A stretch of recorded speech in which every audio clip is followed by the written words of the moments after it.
With disheveled hair and a sleepy look, the beautiful blonde enthusiastically began telling her brother to wake up. And after a moment, a girl dressed in red lingerie asked the guy what thoughts he had when he looked at her. Standing in her school uniform, our heroine happily announced that breakfast was almost ready and only a little time was left to wait. The guy appreciated this and understood that the girl is the only person who sincerely cares about him and loves him, so she will always remain number one for him. The guy continued to think about it while sitting on the bed, although his appearance said otherwise. A lot of thoughts were swarming in his head, and it was very difficult for the young man to collect them to the heap, because he realized that in reality everything was not so simple. The next minute the blonde grabbed our hero and, it seemed, began to push or tilt him somewhere.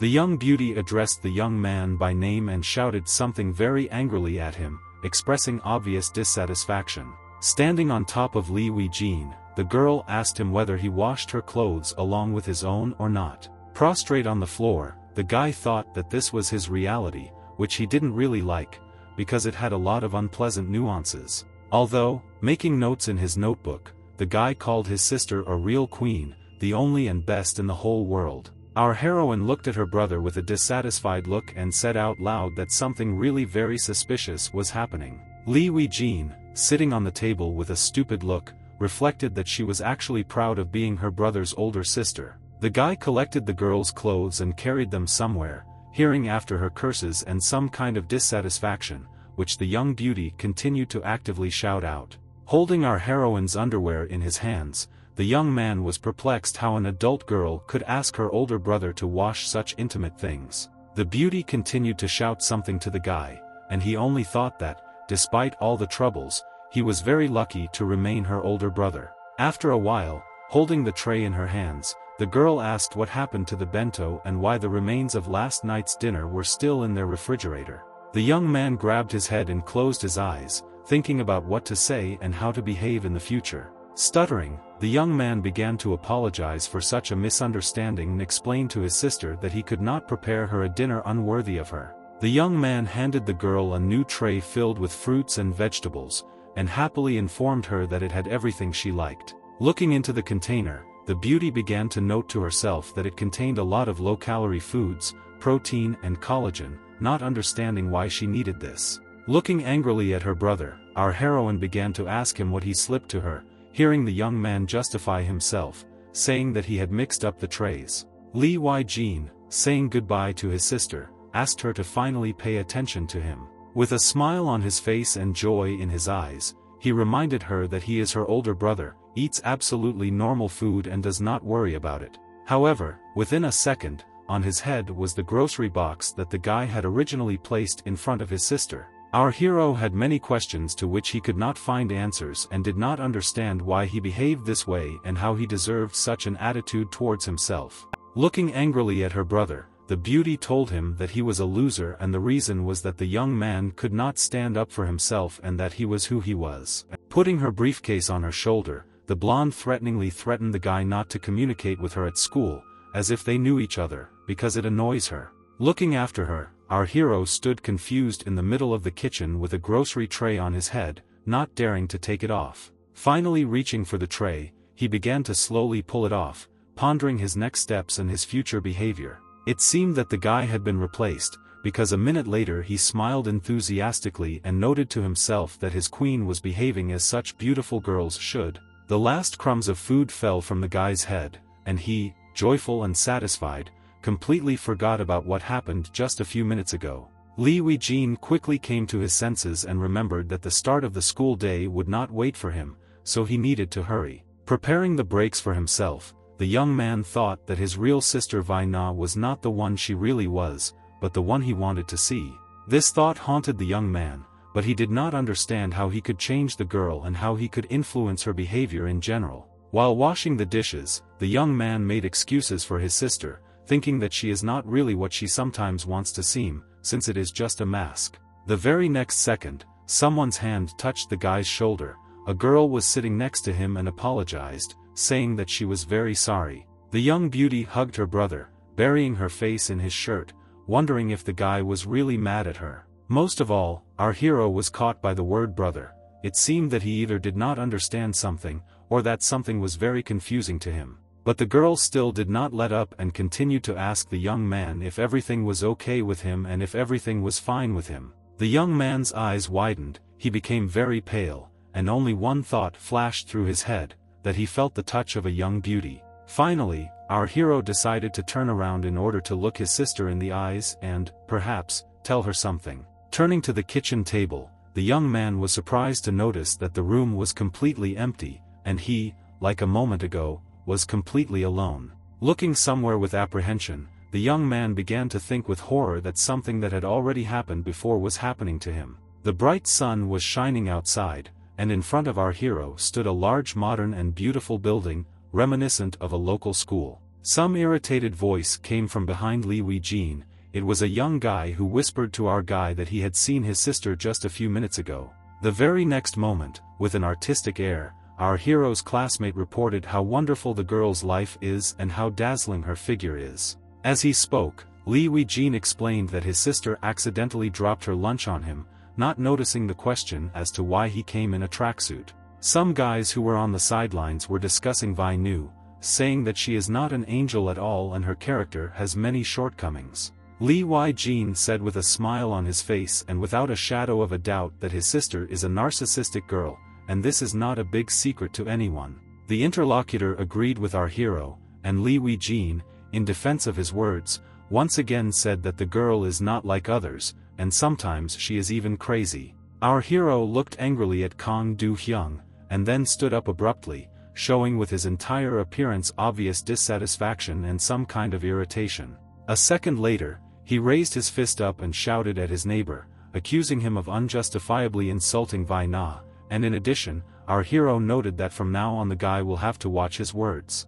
It seemed that Li Weijin had grown in size and was significantly superior in strength to the young man sitting next to him. Our hero was so angry that he definitely had to hit the young man. A second later, Kang Do-hyung shouted at Li Weijin. A party began between the guys, during which one of the guys got a dislocated arm. A couple of minutes later, someone's voice was heard from the first aid post, saying that the shoulder had been slightly damaged during the fight, but there was nothing wrong with it, so it would heal soon. The victim, Li Weijin, sat with his eyes closed, his face contorted in pain, but there was also obvious shame on it, since there was a red-haired nurse above his head. The girl standing behind wondered how one could have such tense shoulders at such a young age, and then added that the reason for this could be upcoming exams. Wrapping her arms around the guy, the nurse added that the cause of the tension could be something else, which she was happy to help the young man with. Our hero somehow got up from his chair and said with relief in his voice that he was a happy person and he didn't have any stress and never had. As he was leaving, the young man dropped his diary, which the nurse noticed. When she opened it, she was very surprised, since young men, unlike girls, never keep anything like that. Returning the notebook to our hero, the beauty thought for a moment before telling him that reading the diary helps her understand why the guy is so worried and where his stress comes from. And the very next minute the girl casually threw the fine to the guy, inquiring about his health for the last time, adding that reading personal notebooks itself can be a heavy burden. Our hero pressed the notebook to his chest, opened his eyes wide and grinned. It was difficult to understand from his face what he was thinking about now and whether he was thinking at all. As he left, Li Weijin heard the nurse nod in satisfaction, but at that moment he finally decided to ask the question that had been bothering him all this time. As if reading his thoughts, the red-haired beauty answered the question with a question, wondering if the guy really wanted to know how strange it was to be possessed. It seemed that the girl was looking straight into the young man's soul, because in her green eyes one could read sympathy, interest, and something that was difficult to grasp at first glance. And then she sharply said that very often obsession motivates people, although at the same time, as long as a person distinguishes between reality and fiction, there are no problems and everything that happens is considered the norm.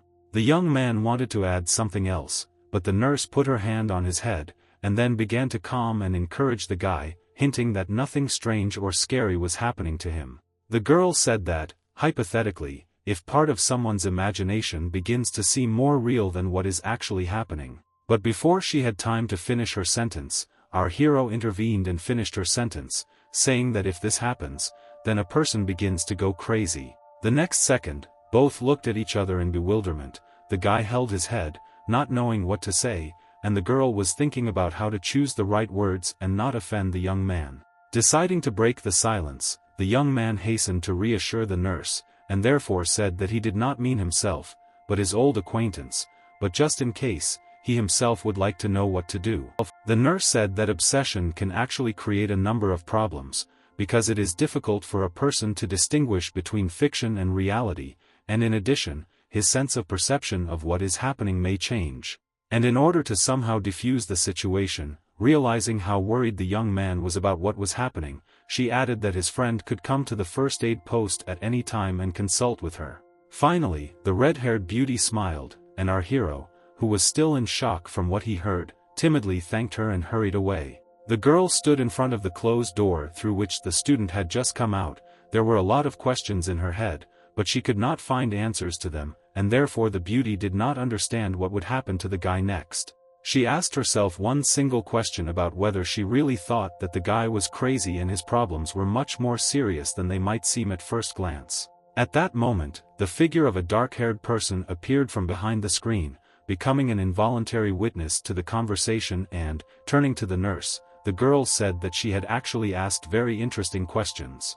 Looking at the student, the nurse called out to the girl and said that everything she said a minute ago had absolutely nothing to do with the brunette. The nurse addressed her guest by name, but she did not seem to hear her words, since the young lady was looking into the distance, thinking about something. The next minute the brunette stood up and, calling the nurse by name, said that the girl was talking to her somehow formally, having heard only a question related to a specific matter. It was clear that Sung Sure and had no intention of continuing this conversation, so she simply waved the nurse aside and quickly walked towards the front door. But after stopping with her, the girl turned around a little and told the worker at the first aid post that for now they actually had nothing to talk about, but in the future the situation could change. Walking along a lonely street, our hero seemed as devastated and confused as possible. It seemed that he did not understand or was not aware of what was happening to him and what would happen next. In his large and beautiful eyes one could read a storm of emotions, which were extremely difficult for the young man to show, but even more difficult to cope with and conquer. In his mind, he returned to the nurse again and remembered that the girl had sincerely offered to help his non-existent friend. Besides this, Lee Wai-jin also thought about her words about obsession. Scratching his head, the young man wondered if he should tell Yu Ji-hee what was really happening to him or, perhaps, it was necessary to leave this conversation until better times. It seemed that the guy was about to make up his mind and head to the first aid station he already knew, but instead he stopped and began to carefully examine something or someone. In fact, Lee Wei-jin did not realize that someone was walking behind him, and all because that person did not try to overtake him or get closer to him. The stranger kept at the same distance. Making a displeased grimace, our hero realized that someone was spying on him, not yet understanding who it was and why this was happening, and most importantly, what the ultimate goal of this was. Turning around, the young man looked at the brunette with a critical glance. He did not know her personally, but from her school uniform he guessed that this girl was studying with him in the same institution. 1,000 thoughts arose in the guy's head, and on the one hand he thought that the beauty was going to confess her love to him, and on the other he saw himself refusing her, because in his heart there was only love for his sister. For a moment, the guy stared at the girl, not knowing whether to say anything or find out who she was. It seemed that this silence would last forever. Realizing that something was wrong, the guy grabbed his head, trying to put his thoughts in order, and finally, plucking up the courage, he asked the girl what she wanted to tell him. In response, the young beauty shrugged her shoulders in shock, because she had absolutely no intention of meeting the guy or talking to him. But before the young lady had time to say anything, thoughts entered our hero's head again, only this time he was clearly evaluating the student, emphasizing to himself how attractive the beautiful girl was.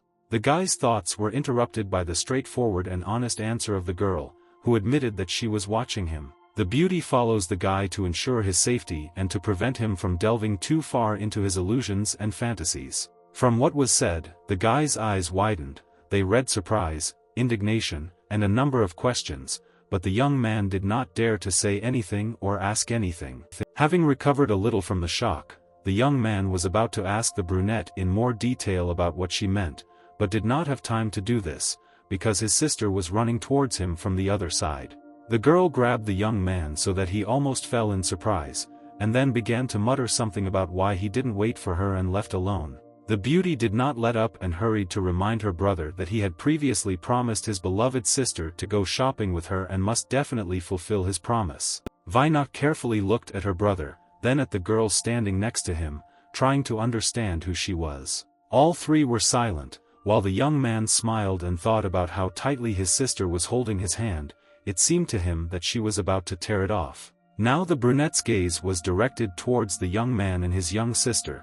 There was a feeling that there was misunderstanding and confusion in it. The next second, the stranger raised her right hand and walked towards the couple, watching their eyes widen and fear appear on their faces. However, a moment later something happened that was even impossible to imagine, as the brunette grabbed Vinu with all her might and squeezed as hard as possible. Our hero opened his mouth wide and began to scream in surprise. He also abruptly pulled away from his sister, not understanding what to expect next from his pursuer. As for the latter, she looked at the guys with some devastation, but continued to do what she had started a second earlier. Now Vina spoke, covered in sweat. She screamed and began asking the brunette what she was doing. A moment later, the brother and sister shouted in one voice so that the stranger finally understood the meaning of their words. The guys cursed and asked her again and again what she was doing or what she was trying to do.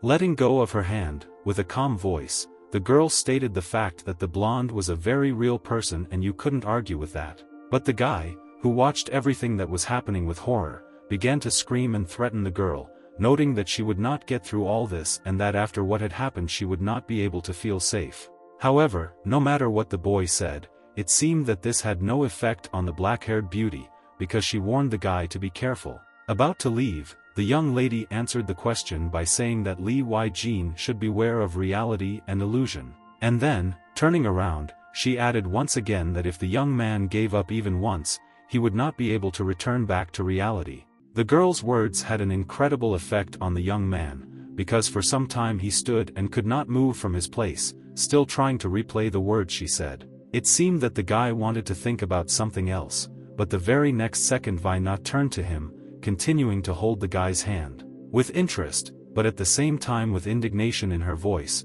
she asked her brother who that brunette was and what she needed from them. Li Jin began to make excuses, but realized that it was useless, so he hurried to change the topic and began to remind his little sister that they were going to go shopping and now he was completely ready for shopping.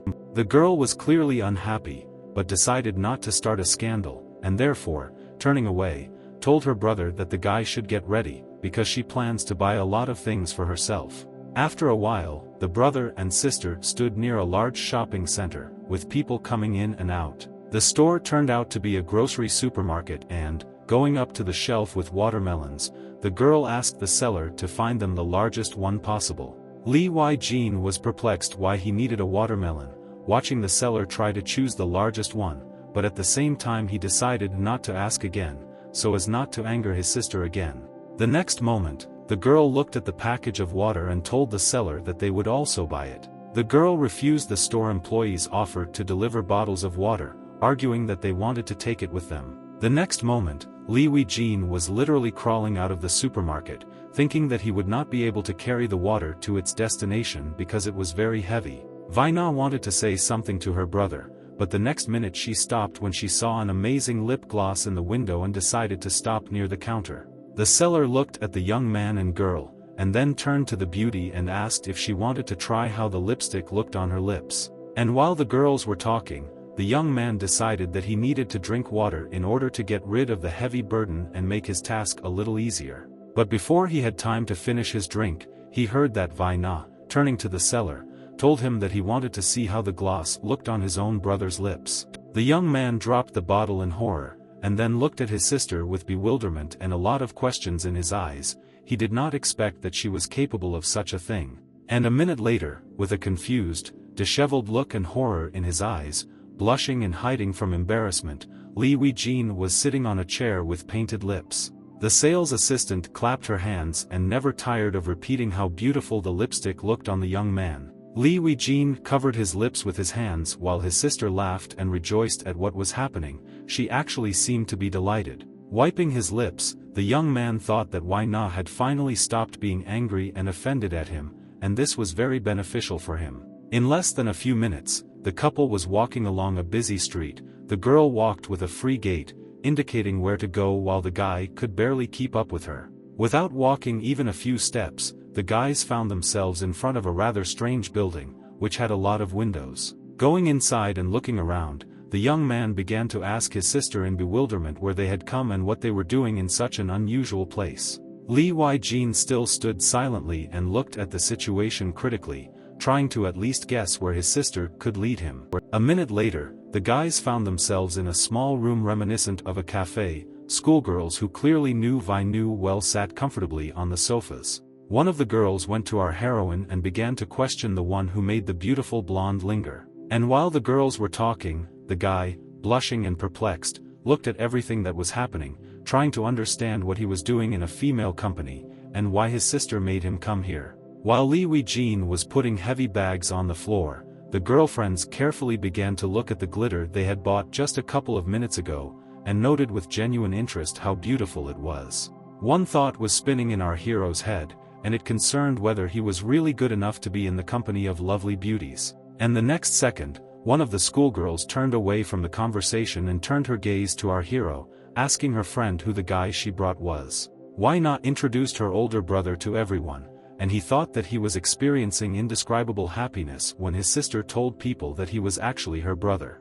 Winking at Vina, the short-haired schoolgirl noted that, firstly, she is very similar to her brother, and secondly, she is probably very close to him. While sipping a cocktail, our heroine wanted to say something, but all that came out in response was an incomprehensible purr, from which it was difficult to understand anything. However, after a second, Vina put down her cocktail, smiled and, with a sly look in her eyes, told everyone gathered that the young man was her slave. Lee Wai-jin, who heard this, like all the girls, turned his head sharply and looked at his sister with displeasure. A variety of emotions were visible in his eyes. The girlfriends seemed unfazed by this answer, although they began to ask Vi New York whether she was too cruel to her brother, but she changed the topic, actively asking the girls about what they wanted to order. The blonde reassured her friends, telling them that they should not worry about money, because her beloved older brother would pay for everything. Suddenly, one of the girls turned sharply towards Lee Wei-jin and, with a smile in her eyes, told the guy that they had crossed paths at school before. The young girl remembered that she and the young man met at the science club, which was confirmed by the guy himself. However, the beauty did not calm down and showered the young man with compliments, saying that she was very glad that he was the brother of her best friend and glad that he had come with her. A dark-haired girl standing nearby turned to our hero and said in an affirmative voice that they should order something for the guy too. But before the guys had time to do this, the angry voice of Vina was immediately heard, who spoke out categorically against this. The next minute the girl took her glass and drank a little from it so that the ice that was in the glass ended up in her teeth, and after a few seconds, Vina spat out this piece of ice back into her cup, and after that, with joy and satisfaction in her eyes, she handed her glass to Lee Wei-jin, who came closer to them. It seemed that the young man was not happy about this action, because he looked at everything that was happening with a depressed look, as if weighing his further actions. Noticing the confusion in the guy's eyes, the sister turned to her brother and asked if he was really offended by taking the glass because someone had already drunk from it before. But, without waiting for the young man's answer, she looked at him questioningly, and then stated that there was no need to worry, because everything was fine. And looking at the girls in surprise, she told them that Lee Wai-jin would do absolutely everything she ordered him to do. However, the young man's face showed absolutely no joyful emotions, because he frowned, but did not dare to say or object. And after some time, the young man approached his sister and silently took a glass of water from her hands. Although the next minute something happened that no one expected, because the young man with an impassive look became closer to Vina and in one fell swoop threw out everything that was in the glass on her. The girl, who did not understand anything, watched with horror in her eyes as the remnants of the ice poured into her face and onto her head. Everyone gathered froze in place, not knowing what to say, and Vina turned to Lee Wai-jin with an angry look. The beauty began to shout at the guy and was about to accuse him of something, but the young man leaving the room seemed to no longer hear anything, and he did not care what was happening to his sister. Night fell on the city when our hero returned to his apartment, located in a densely populated area. He managed to get dressed and was sitting in the kitchen, leaning his hands on the kitchen table, thinking or pondering something. The next minute the young man turned to himself and asked where he should start, what would be the right thing to do in this situation. Surprisingly, he smiled and felt a little embarrassed with shame, and then thought that what happened showed how badly he had deteriorated. But after a moment, the young man put his head on the table and wrapped his arms around it, tormented by the thought that he had offended his sister very much, because he had lost control and could not control his body. Again and again the young man returned to the unpleasant scene that had occurred only a few hours ago, wondering how he could play it. Suddenly, Li Weijin came up with an interesting idea. He decided that he needed to scold his little sister, even though it would offend her. Still sitting alone, but continuing to talk to himself, the young man noted that before expressing everything to the girls, he must carefully prepare. And what happened next was that Li Weijin closed his eyes and grinned. It seemed that he was trying his best to concentrate on something or solve some difficult problem. But the hardest part was imagining my sister in all her glory and thinking that perhaps it would be better to chalk this whole story up to my own obsession. Although this seemed like a very simple solution to the guy, so he began to imagine that as soon as Wai Na returned home, he would immediately start calling her by name. Opening one eye slightly, the young man happily thought that the one to whom he had just turned in his thoughts was standing in front of him. With joy in his eyes, the young man stated the fact that his imagination had materialized and this was what he really wanted. Before our hero stood the image of his younger sister, who wondered what was happening now and why the guy needed this. The blonde beauty's eyes widened. She was clearly unhappy with what was happening, so she started screaming at the young man, wondering why he called her. While the beauty was speaking, Li Weijin noted to himself that everything was happening as it should, and he was counting on such a strong reaction from his fictional Wai Na. Turning to the image of his sister, the young man undoubtedly told her that all his life he listened only to her and did what she wanted. But he did this not because she asked him to, but because all her commands and whims made him incredibly happy. Li Weijin noted that he would meekly carry out all orders, no matter how complex and unusual they were, no matter how bad or good the young man felt, but he was ready to do everything. It seemed that our hero had decided to tell the whole truth, and the truth was that the girl had destroyed his trust. Turning to Vaina, the young man told her that he could no longer act as he had done before, could not do as his brother did. The image of our hero's sister looked at him in amazement. It seemed that the girl was shocked by everything that was happening. Stuttering, she began to convince her brother that she only wanted one thing. And with tears in her eyes she continued that this one thing was to brag to her friends about what a good and faithful brother she had got. The girl cried, and it seemed that it was sincere, but the young man did not understand how he hurt her so much, because he simply told her the truth. But before Li Weijin had time to think about anything else, he heard accusations against him that he was very angry, because at the party he was not with her, but with some girl. That is why all the blame for what is happening lies entirely with him, and the younger sister is simply a victim of circumstances. But the very next moment the beauty's rhetoric changed, and with tears in her eyes, she began to ask the young man not to tell her that he no longer wanted to be her older brother. Li Weijin clearly did not expect such a turn of events, so there was surprise on his face and fear in his eyes. He looked at his sister, who was blowing her nose, and thought that it was very cute. Although he did not understand what was happening with his obsession, because it always had a completely different appearance. On the one hand, the young man wanted to stop all this, but on the other hand, he wanted to see how far everything that was happening could go. Therefore, with anger in his eyes, the young man looked carefully at his sister and demanded that the girl apologize immediately. The young man had never seen Vainu like this. It seemed that the girl had become as defenseless as possible and did not understand what she should do. Once again, with tears in her eyes and embarrassment on her face, the young beauty began to mutter words of apology, thinking to herself that she could say them again if necessary. But the guy was not satisfied with her answer,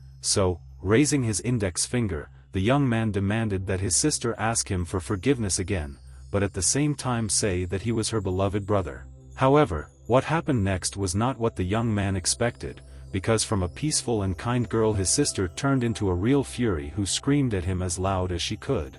Looking at this whole picture, Li Weijin was amazed. He understood that it was just his imagination, but how much it played out, and everything did not go according to the planned scenario. Although literally a second later the situation changed, because, despite the anger in her eyes, the girl began to grumble about something, whispering under her breath. Her voice became louder and louder, and within a moment Lee Wai-jin heard a sincere apology, which was also read on the face of the young beauty. All this amused our hero, so he decided to go further and began asking the girl to massage his legs. And again the beauty's eyes widened in surprise, horror was visible on her face. The girl began to ask again what the young man wanted. Now Lee Wai-jin was screaming, forcing Wei Nu to remember everything that she had done to him before, and what were the terrible requests that he meekly had to fulfill for her sake. The guy, huddled in a chair with surprise in his eyes, noted to himself that his sister walked towards him with a businesslike look,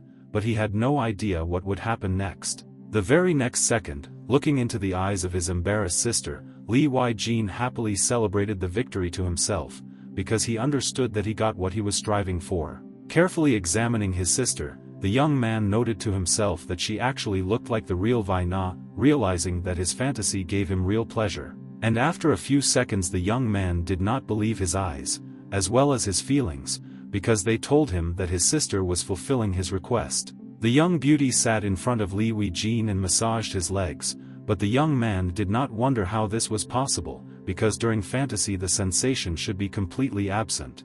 At that very moment, he remembered the words of the nurse, who told him that if obsession began to seem real, then the guy would definitely need to come to her. The guy also remembered the stranger who told him that the difference between reality and fantasy was too thin for him, but at the same time this was a wall that was very difficult for him to overcome. For some time, Lee Wai-jin and his imaginary sister Wai Na looked at each other carefully, not daring to break the prolonged silence. Moreover, the young man thought that he had reached a point when he no longer had a choice, and everything that was happening could not be delayed. It was difficult for the guy to believe that in front of him there was actually an illusory sister, but an unreal one, so he raised his hand and resolutely walked towards the girl to touch her. The next moment, his hand was already clasping her beautiful breasts, while genuine amazement was visible in Vai Na's eyes. With each new second, the young man moved further and further, as if not understanding what was happening and whether it all really seemed to him or whether the girl standing in front of him was real. Lee Wai-jin noted to himself that the girl is very beautiful, therefore, she is absolutely real, like everything that happened before. A second later, the tall figure of the girl loomed over the young man. In her gait and movements one could read evil determination and a firm intention to take revenge on him. The next moment, the girl attacked her brother with her fists and began shouting curse words, accusing him of what he had just done. The beauty said that she actually felt guilty about what happened a few hours ago, so she wanted to be nice and friendly, but apparently her brother misunderstood her. Vai Na did not calm down and beat her brother with each blow, screaming louder and accusing him of what he had done, which was at least immoral. A few minutes later, our hero lay on the floor and admitted to himself that his pain and discomfort were as realistic as possible. And this can only mean one thing, that all this time his real sister was in front of him, and not a fantasy, as he initially thought about her. The young man had everything mixed up in his head. He was not aware of when the real girl appeared and whether it was possible that he did not evoke any fantasy. Rising from the floor, the guy did not reproach himself for what happened that evening, but most of all he was tormented by the fact that he had screwed up and did not do what he really wanted. Kneeling down, the young man recalled how he treated his sister unsightly. It seemed that the feeling of guilt was about to crush our hero. Beautiful and clear weather made it clear that the terrible and problematic evening had come to an end, which means we could try to correct the situation. Catching up, Lee Wai-jin realized that he had overslept, so he quickly hurried to the kitchen, apologizing to his sister and trying to somehow justify himself. He wanted to say that he would prepare dinner a little later, but his gaze froze on his sister, who was looking attentively somewhere and remained silent. The next minute, the young man critically examined the kitchen. The mess going on there indicated that his younger sister had been trying to cook something since the morning, or had even already cooked it. Our hero looked around in amazement and did not understand what was happening, because this had never happened before. Not understanding why Lee Wai-jin was so dissatisfied, the beauty ran up to him sharply, holding a ladle in front of him, and interested in what did not suit him. Although the very next minute the young beauty turned around and grabbed the food box that was already on the table. It seemed that the girl did not want to continue the conversation, just as she did not want to sort things out, so, hanging her school bag on her shoulder, she silently left the room. But, turning around at the end, she warned her brother to return home immediately after school, and if he dared to disobey her, then in the eyes of his sister he would die forever. For a second, the girl looked carefully into her brother's eyes, and he digested the words that she said to him just a few moments ago. Looking after his sister, the young man did not understand why he had to go home immediately after school, what awaited him and whether anything awaited him at all. But the very next moment the guy ran up to the table and grabbed the box left by Vinoy in his hands. He couldn't believe his eyes and couldn't comprehend the fact that the beauty herself had prepared food for him.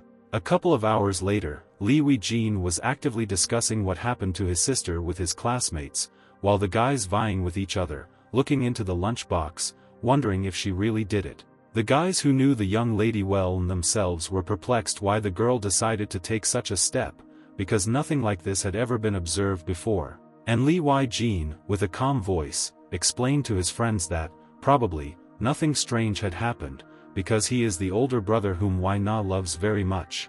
Although the very next moment the guys looking into the grocery box were clearly alarmed by something. Having looked closely, they saw inscriptions on top that indicated that the young man was a break, and not understanding what this could mean, they decided to ask the guy himself. He seemed reluctant to answer, so he turned around and walked away, informing everyone that he would not be eating the lunch his sister had prepared. Lee Wei-jin argued that such a meal was too important for him, so he couldn't just eat it. And a minute later, leaving the room and going up the stairs, the young man thought that the point was not even that, but that he would not be able to swallow a single piece of what Vaina's hands had prepared. Lost in his thoughts, the young man thought that he did not want to see the suffering of a young girl, and the whole current situation put a lot of pressure on him, since he was confused in his fantasies and could not distinguish them from reality.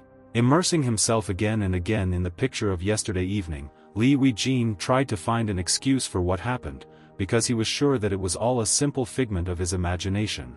The young man was aware that in his head the line between the real and the fictional had practically disappeared, which meant that he was flying into the abyss at great speed. Looking down somewhere, our hero was thinking about whether absolutely everything he thinks about can really come true. Although the next second the young man again switched his thoughts to his sister, remembering her charming smile and such a beautiful and seductive figure. The guy tensed as much as he could and decided that he still needed to try in order to finally be convinced of the capabilities of his mind. Concentrating, the young man began to imagine what he would really like to materialize and see in front of him at this particular moment. It seemed that our hero was plunging into some kind of trance, because he detached himself from everything that was happening, closed his eyes and simply began to wait for a positive result.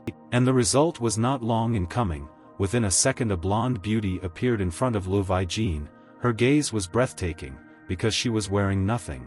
The young man looked at his fantasy with a satisfied look, noting to himself that he could actually do a lot, because everything he imagined immediately became a reality. The guy was aware that this was all a figment of his imagination, but is it possible that for a moment his fantasies would actually come true? The young man remembered how it all ended last time, but still decided to try what had changed this time, so he raised his hand and headed towards the beauty. With his hand raised, Lee Wei-jin did not dare to come closer. He really wanted to feel the beauty, but at the same time he was afraid of being disappointed and failing.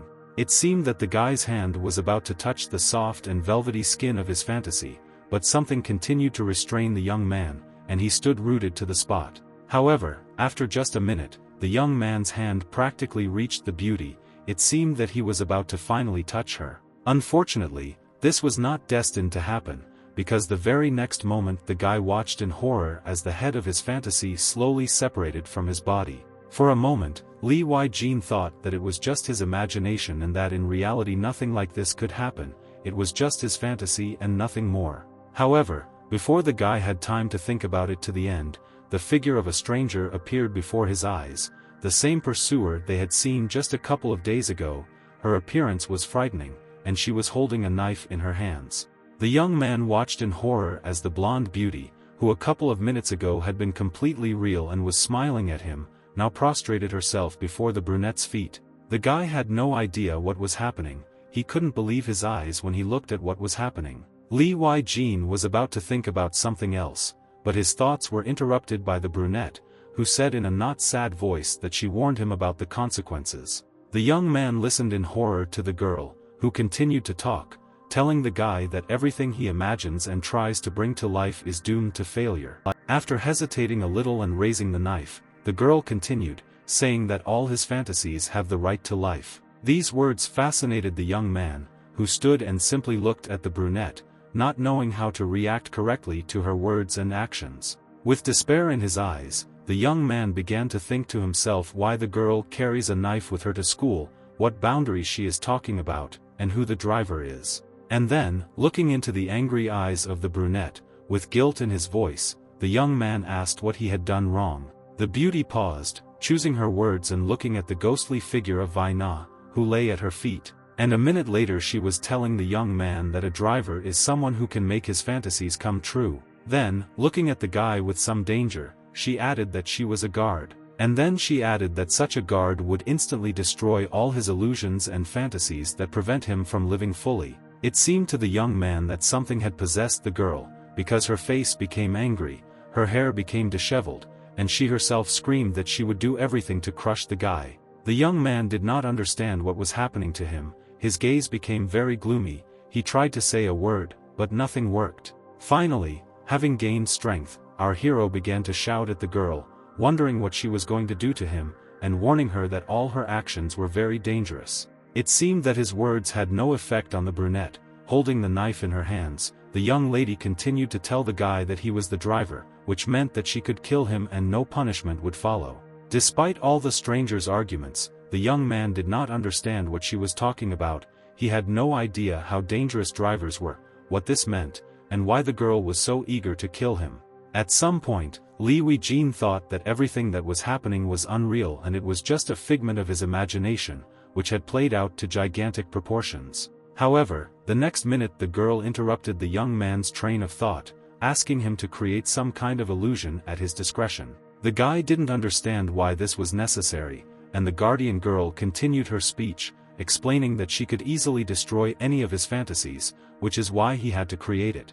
Before the guy had time to concentrate and start doing something, someone called out to him sharply. Lee Wei-jin turned around to see Wei Nu, who put her hands on her sides and scolded him for eating her bento and not thanking her for the delicious dish. Both the guard and the young man held their breath and looked at the blonde beauty with interest, not missing a single word said by her. And again the brunette broke the silence, informing both that she was here, as if hinting at the lightning-fast realization of a fantasy. A second later, the girl was already heading towards the so-called younger sister of the young man, but it was difficult to say what was on her mind. All the guy could do was look after his former pursuer, who, holding a knife in one hand, was rapidly approaching Vai Na. The young man wanted to intervene, but did not know how, so he simply shouted his sister's name loudly, warning her of the impending danger. Although this hardly helped, because at that very moment the brunette's knife hit the grocery box that was in the hands of our hero's younger sister. Vai Na looked with horror in her eyes at the stranger who was doing incomprehensible things. The young lady did not understand what she had done wrong before the guard, but before the brunette had time to raise her knife, the figure of Lee Wei-jin suddenly appeared in front of her, covering his albeit fantasy sister. The guy screamed furiously and threatened the pursuer, pointing out to her that she would have to deal with him first, and he would do everything possible so that not a hair would fall from Vai Na's head. The young man covered his head with his hands and looked in horror at the brunette, who reported that she would stop at nothing and, if necessary, would kill the guy in order to get to his illusions. The guard did not retreat. It seemed that there was no force that could force her to change her intention. She looked angrily at our hero and quickly approached him. The girl raised her hand, in which the blade was shining, and was ready to strike the first blow, but at that moment someone's hand touched the knife, and an unknown voice ordered everyone to freeze in place. The next moment, the tension dissipated, and everyone turned their attention to the nurse, who, with a smile on her face, reported that if things continued to go at this rate, then eventually someone would definitely die. Despite the sudden appearance of the nurse, the brunette continued to hold the knife. Now it was pointed at the red-haired beauty, who a second ago had prevented the irreparable. A whole storm of emotions was visible in the guard's eyes. There was pity, compassion, resentment, and misunderstanding. Turning to the red-haired nurse, the girl with determination in her eyes informed her that she could get rid of Li Weijin, since she had a number of powers to do so. The red-haired beauty reminded the blonde that their task is to destroy illusions and prevent accidents.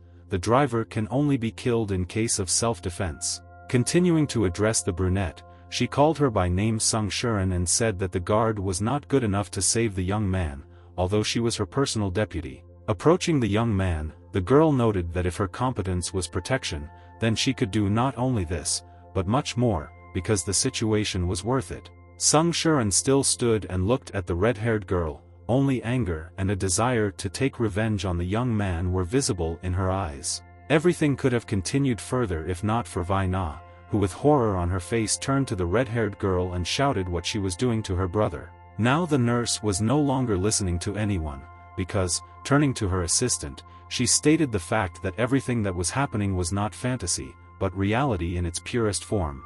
Yu Ji-hee moved away from the young man and, approaching his sister, confidently said that the girl is real. She knows this for sure, because she is an expert in this field. Not understanding what was happening and why some stranger was grabbing her, the blonde began to loudly scream and insult the nurse, shouting the most obscene curses at her. Looking at all this, neither Li Weijin nor Sung Shuren understood what was happening, but this was not necessary, because the nurse noted that the young man, as before, was in control of the situation.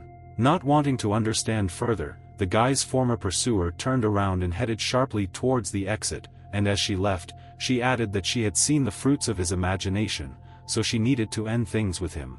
The red-haired girl was not at all hurt by the words of her deputy. She only noted that there was no need to mysteriously hint to her that Sung Shuren herself could create realistic images. For some time the brunette hesitated and even stopped at the exit, thinking about her further actions. Without turning around, she asked the young man if he was sure that his real sister Wai Na was standing opposite him.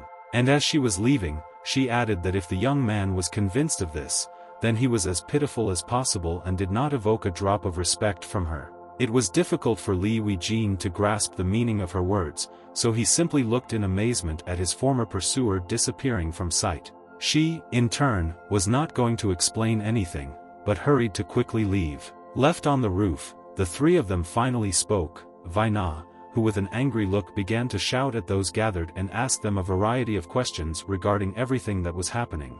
It seemed that the red-haired nurse did not want to explain anything.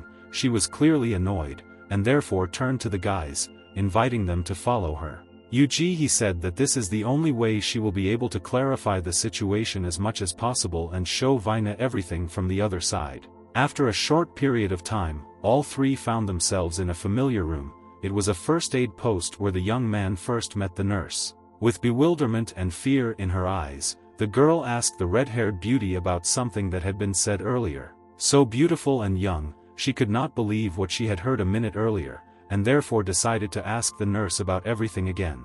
Blushing and embarrassed, Vai Na wondered how her body could be real, how all this could not belong to her, because she is an absolutely real girl. Yu Ji-hee, sitting in the chair, noted that there is nothing surprising in this, because lately high school students have had a lot of problems in matters of an adult nature.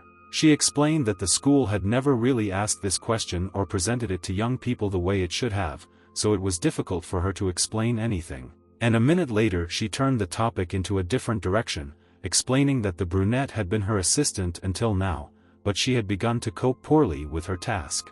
And so that Vai Na would somehow be distracted, she added that the girl should not worry about her assistant, because she would do everything so that she would not disturb her again. Vai Na looked at the red-haired girl in confusion, and it seemed that some question was still spinning in her head, which she did not dare to ask. Although within a second there was no trace of fear left, and the young girl asked why the deputy asked if she was a relative of Li Weijin. Both the young man and the nurse looked at Vai Nu in surprise. It seemed that they did not realize what the blonde was talking about. The nurse suggested that the reason was that they were both very beautiful, but Vai Nu was not satisfied with the answer. She stated that they were from the same parents, although they were completely different from each other. Yu Ji-hee noted that being different is not so bad, and there are certain advantages to it, although from Wai Na's appearance it was clear that such an answer did not suit her.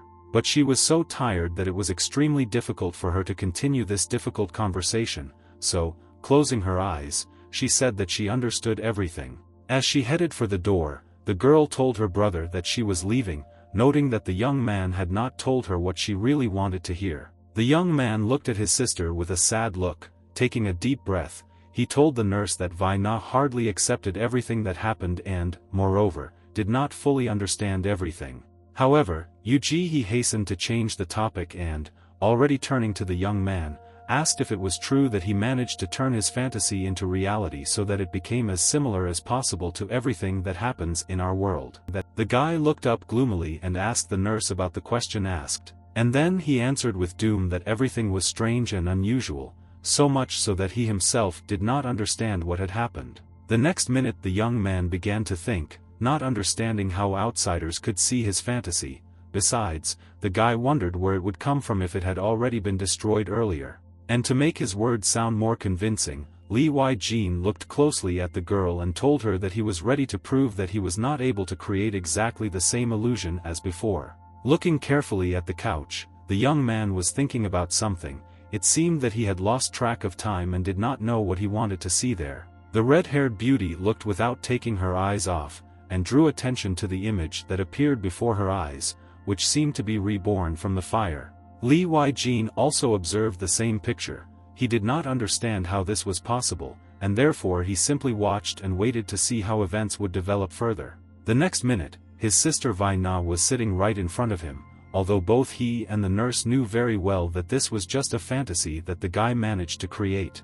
The girl was extraordinarily beautiful, and the most remarkable thing was that it was difficult to distinguish her from her real and living sister, who had recently been in the same room. The guy couldn't believe his eyes, which is why, turning to the nurse, he asked the nurse if she really saw what he saw. With confidence in her eyes and a calm voice, the red-haired beauty quietly said that she was actually seeing our hero's sister, and within a second she raised her hand and walked towards the girl who was sitting just a few meters away from her. The nurse jumped onto the couch and hovered over this fantasy girl, happily announcing that she could not only see the young lady, but also touch her. Although the very next minute the guy's new teacher, as the girl called herself, invited him to make sure that his Vaina was actually a figment of the imagination.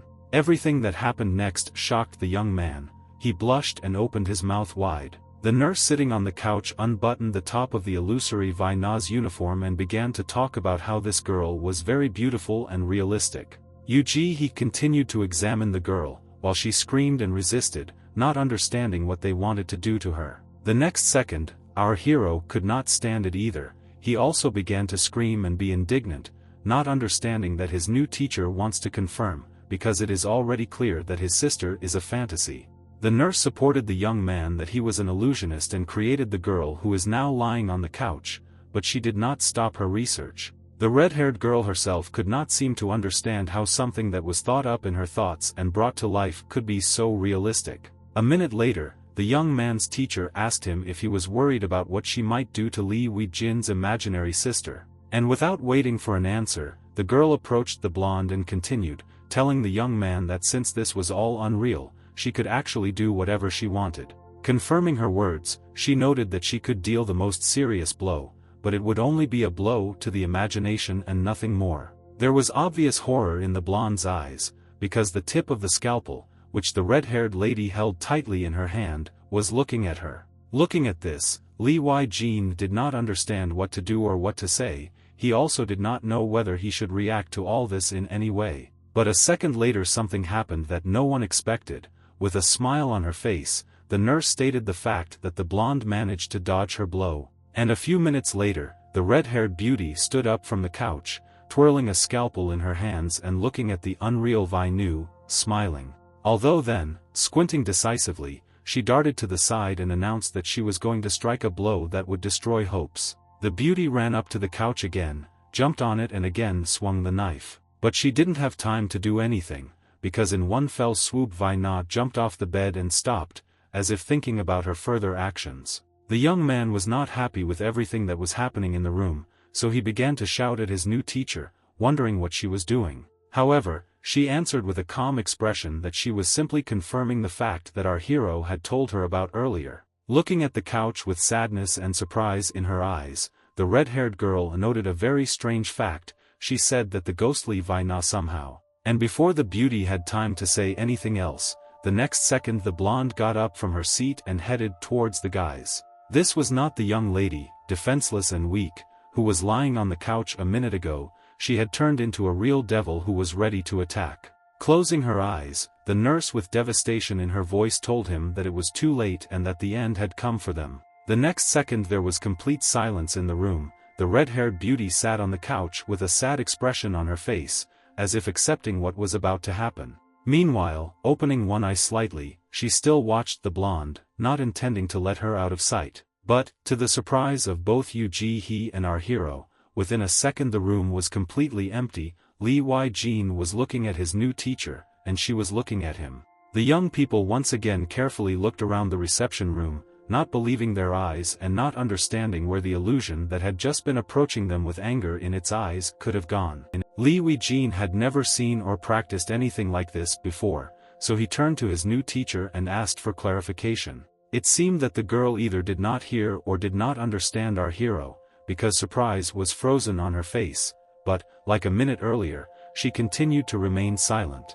And the very next moment she jumped out of her seat and began screaming, addressing either the guy or space, asking where their fantasy Vaina had gone. Hearing this, the young man opened his eyes wide and, stuttering, confirmed the fact that his imaginary and unreal sister had left. Once again lost in thought, the red-haired beauty told the young man that what happened a couple of minutes ago looked very dangerous. Waking up from her obsession, she asked our hero whether Vaina left of her own free will or whether the guy destroyed her. Now no longer listening to his mentor, the young man shouted to her. Running up to the red-haired girl and grabbing her shoulder, the guy demanded an explanation and began to be interested in who the illusionist was in their world and what his role was in all of this.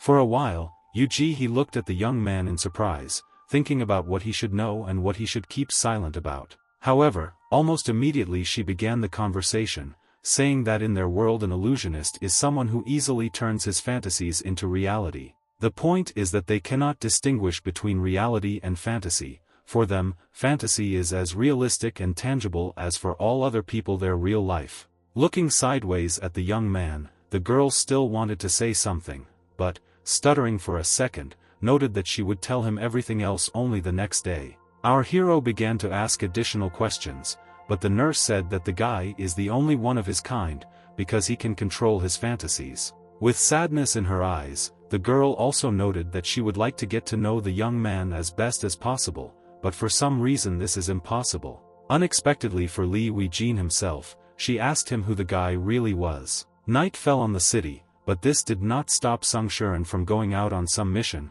She was full of determination, and the steel of a knife glittered in her hands. In a small room, dressed in a maid's costume, sat a young girl who, with a prayer in her eyes, turned to her master and asked him to forgive her. The loud voice of the man scolded the girl and reproached her for opening the door to strangers, although earlier he had warned her not to let any strangers enter the room. In an angry voice, the stranger told the girl not to dare joke with him. The fat man explained that the maid should not take orders from his mother because she was the worst woman he had ever known. With anger in his eyes, looking around his room, the man nervously noted the fact that all his things were saturated with human smell, and only the girl was to blame for this. Tears were visible on the face of the young beauty. She began to wail and say that in fact everything happened because of her and only because of her. The red-haired girl shrank into a small ball with horror, not understanding what would happen to her next. A second later, the man took some kind of stick and began to shamelessly lift up the beauty's apron,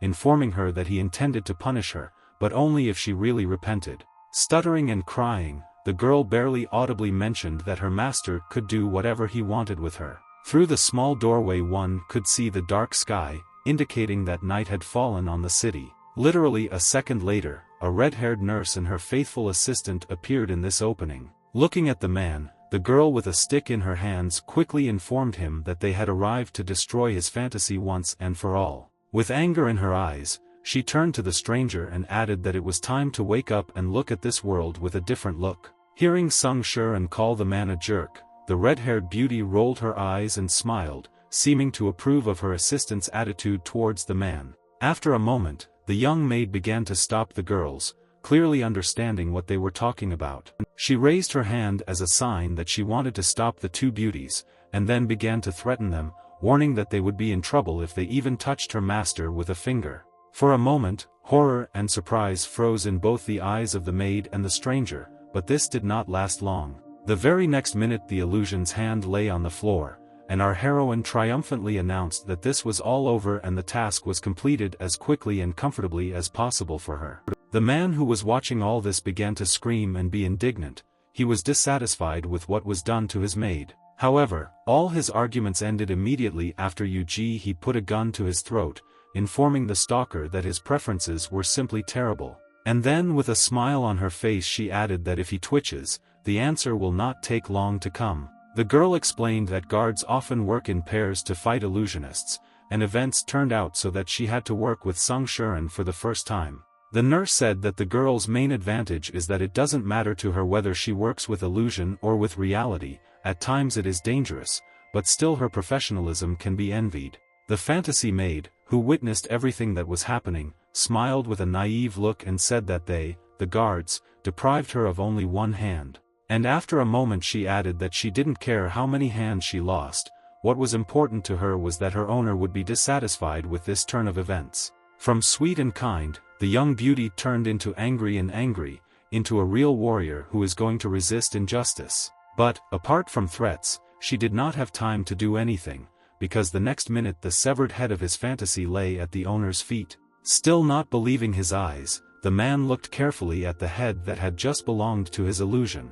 Although now this fantasy was lying on the floor and looking pitifully at its owner, who could no longer influence the situation. Hearing the maid's words, Sung Shuren abruptly turned around and told her to shut up, and then added that her knife only looked like an ordinary kitchen utensil. In fact, this is a special knife that is given to all guards, and its main task is to destroy people's fantasies and return them to the real world. The girl added that without this weapon it is difficult to call them guards, since this is the most important tool that is given to them. The brunette pulled a displeased grimace and ordered the man's former illusion to be silent, stating the fact that everything had already been decided and the task was completed. And to make it all look more convincing, she stamped her foot and warned the fantasy for the last time that she could not have any thoughts or feelings. Angrily observing everything that was happening, the owner was indignant at what was happening and was about to burst into a menacing tirade. And having done this a second later, the man shouted that the girl had mercilessly dealt with his Patricia. The next minute, the man took off running and headed towards the guards, his actions full of determination. Realizing what he wanted to do, Sung Shuren quickly reacted and turned to his assistant. For a moment, the brunette hesitated, as if thinking about her further actions and how the red-haired beauty would react to all this. But the very next moment she spoke confidently and seriously, stating the fact that whatever she took in the next moments, it would be nothing more than self-defense. The nurse, previously so confident and brave, stood and watched in confusion, still holding the weapon in her right hand. She saw her assistant grasp the knife with both hands and move towards the illusionist. The girl swung and was about to strike, but the next moment the owner jumped up, intending to engage in battle. He practically attacked Sung Shuren, but she beat him to it, doing something completely indescribable. A moment later, the brunette froze in place, not understanding what was happening, but what happened was that he, realizing the danger of the situation, pulled the trigger, neutralizing the man. In a quiet alley of a multi-story building, a car was visible, from which 3 people dressed in identical special suits got out. A cross on the car indicated that an ambulance had arrived. The doctors bandaged the man's wounded leg, put him in a straitjacket, loaded him onto a stretcher, and carried him into the car. The man who had recently seemed so menacing and intimidating was now completely helpless, but there was still rage on his face. Looking after the leaving car, the girls noted to themselves that their mission was over and they could do something else. Or rather, someone, because the brunette was most interested in Lee Wai-jin. She did not understand what to do with him, and her partner did not let her in on her plans for the young man. Therefore, Sung Shuren once again asked the red-haired beauty if she was going to transfer the young man into the hands of another team, for example, Ryu's assistant Jae-hee. Without waiting for an answer, the brunette began to ask if he managed to find out as much as possible about the new type of illusionist, to which Lee Wai-jin belongs. With thoughtfulness in her eyes, the girl said that she had some new information. She paused for a second, thinking about something, but at the same time smiling joyfully and victoriously. And then she continued and announced that one of the best illusionist hunters would soon arrive in the city. She said that this is someone from the new generation, so this person will be young. In addition, he is also the leader of the team, which is an additional plus. It seemed that the brunette was not satisfied with this answer, so with anger on her face she began to explain that illusionists, like everyone else, can only invent the most indecent fantasies. With sadness in her eyes, the girl added that this young man is a bad guy because he is obsessed with his younger sister. For a moment, the girl thought about it, imagining what could be happening at the moment. It seemed that she was sure of it. And after a short pause she added that, most likely, at this very moment the young man was doing the most disgusting things with his fantasies concerning Vaina. And indeed, at that very moment, Li Jin was hovering over his sister, looking at her carefully. The big eyes of his younger sister expressed some kind of horror and bewilderment. She asked the young man what he was doing. However, it seemed that the guy did not hear her words. He continued to recline on the beauty, who was still looking at Li Jin in surprise. The same one, without a shadow of a doubt and without a drop of conscience, carefully looked at her beautiful body, highlighting individual details for himself. He looked at his sister again and again, admiring how beautiful she was, and not understanding what to do next. After some time, standing in the kitchen and washing dishes, our hero heard Vaina shouting from the bathroom, asking him if he had seen the towel and whether he had left it in the bathroom. The guy took this question as a call to action, so, having sprinkled his hands with a pleasant freshener, he hastened to inform the young beauty that he was heading to her. From behind the bathroom door appeared the lovely but amazed face of Vaina, who again seemed not to understand what was happening. Holding a towel in both hands with a joyful smile on his face, Li Jin approached the room, calling his sister Queen and telling her that in a second she would have everything. However, the next minute, Vaina opened the door to the bathroom, leaving only a small gap, and stretched out her hand, asking her brother to give her a towel. Realizing that something was happening that was not what the young man had hoped for, he made a dissatisfied grimace, although he managed to squeeze out the words that all this was quite nice. Still holding the towel in both hands, he handed it to his sister and politely added that her towel had been brought and he happily followed her order. Li Jin stood for some time and looked at the girl's hand. While he was already smiling, there was obvious inspiration on his face. But all this did not last long, because the next moment the guy grabbed the product that had been handed over to his sister a second ago and began to tear it apart. Not understanding what was going on, Vaina looked with amazement in her eyes at her brother, who continued to fool around. First he tore the towel and then began to wrap it around her, as if challenging the young beauty to some kind of game. This alone was not enough, so he took the product and once again tore it into two parts, now swinging it with both hands. Amazement gave way to anger. Vaina, who a couple of minutes ago was grateful to her brother, now seemed to hate him and was going to take revenge on the young man. She turned around and went back to the bathroom, but shouted over her shoulder to the guy that when she came out, he would be in trouble. The girl's plans were not destined to come true, because the next second the young man either slipped or fell on purpose, and a moment later he prostrated himself on the floor in front of the blonde.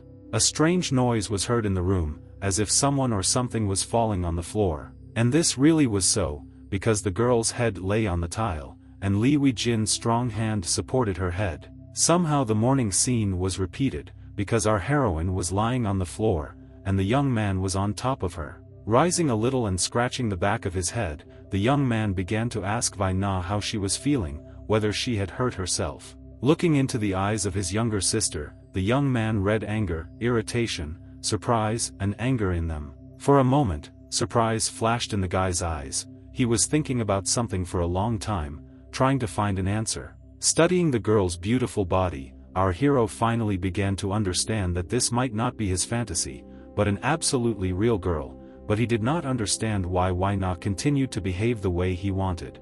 The guy was brought out of his thoughts by a young beauty who, standing up, ordered him to move aside. Rising from the floor and recovering from the shock, the girl screamed loudly, telling the young man to move. Lying on the tiles, our hero looked after Vaina, who was quickly moving away from the bathroom. It happened so quickly that the guy didn't even have time to come to his senses. He realized that he was sitting in splendid isolation, and his fantasy or reality had just left this place. The young man did not understand why Na was not angry with him after everything that happened between them, and it seemed that it began to dawn on him that this was a completely real girl. For another moment the young man sat motionless on the floor, carefully considering his further actions. However, abruptly jumping up from the floor and running to the door behind which Na had just disappeared, Li Jin began screaming loudly and banging on the closed door, begging the girl to forgive him and trying to explain that it all happened by accident.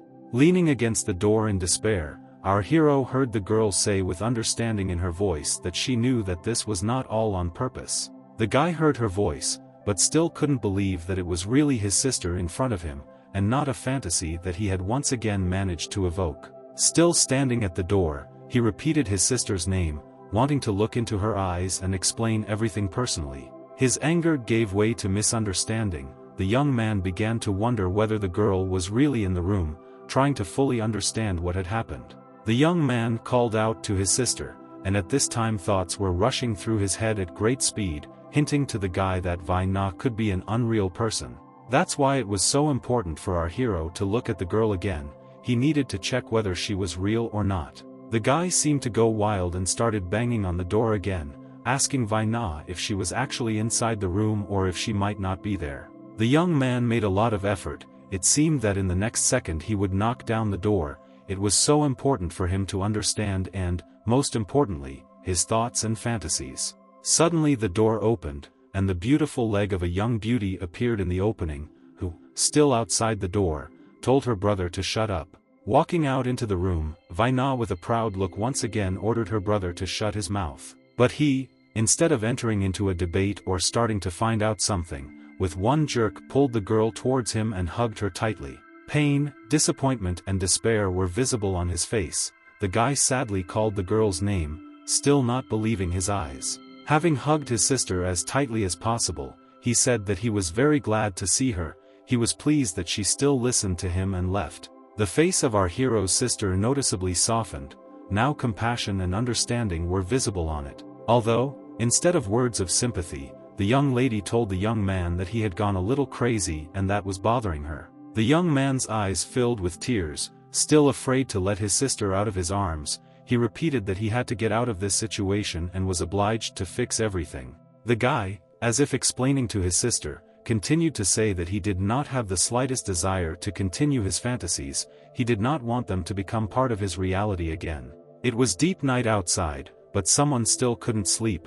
Some person said that in a certain situation, now hardly anyone would believe him. The voice continued to say that only 2 people knew about what had happened, and one of them was convinced that some girl could be cruel. Our nurse was on the other end of the phone telling someone that she wasn't sure she could fix the problem because things had gotten so far along. The voice on the phone continued to convince the red-haired beauty that the target was alive and that everything was fine with her physically, so we could try to do something. The man sitting in the chair asked He if there were any problems with the hospitalization.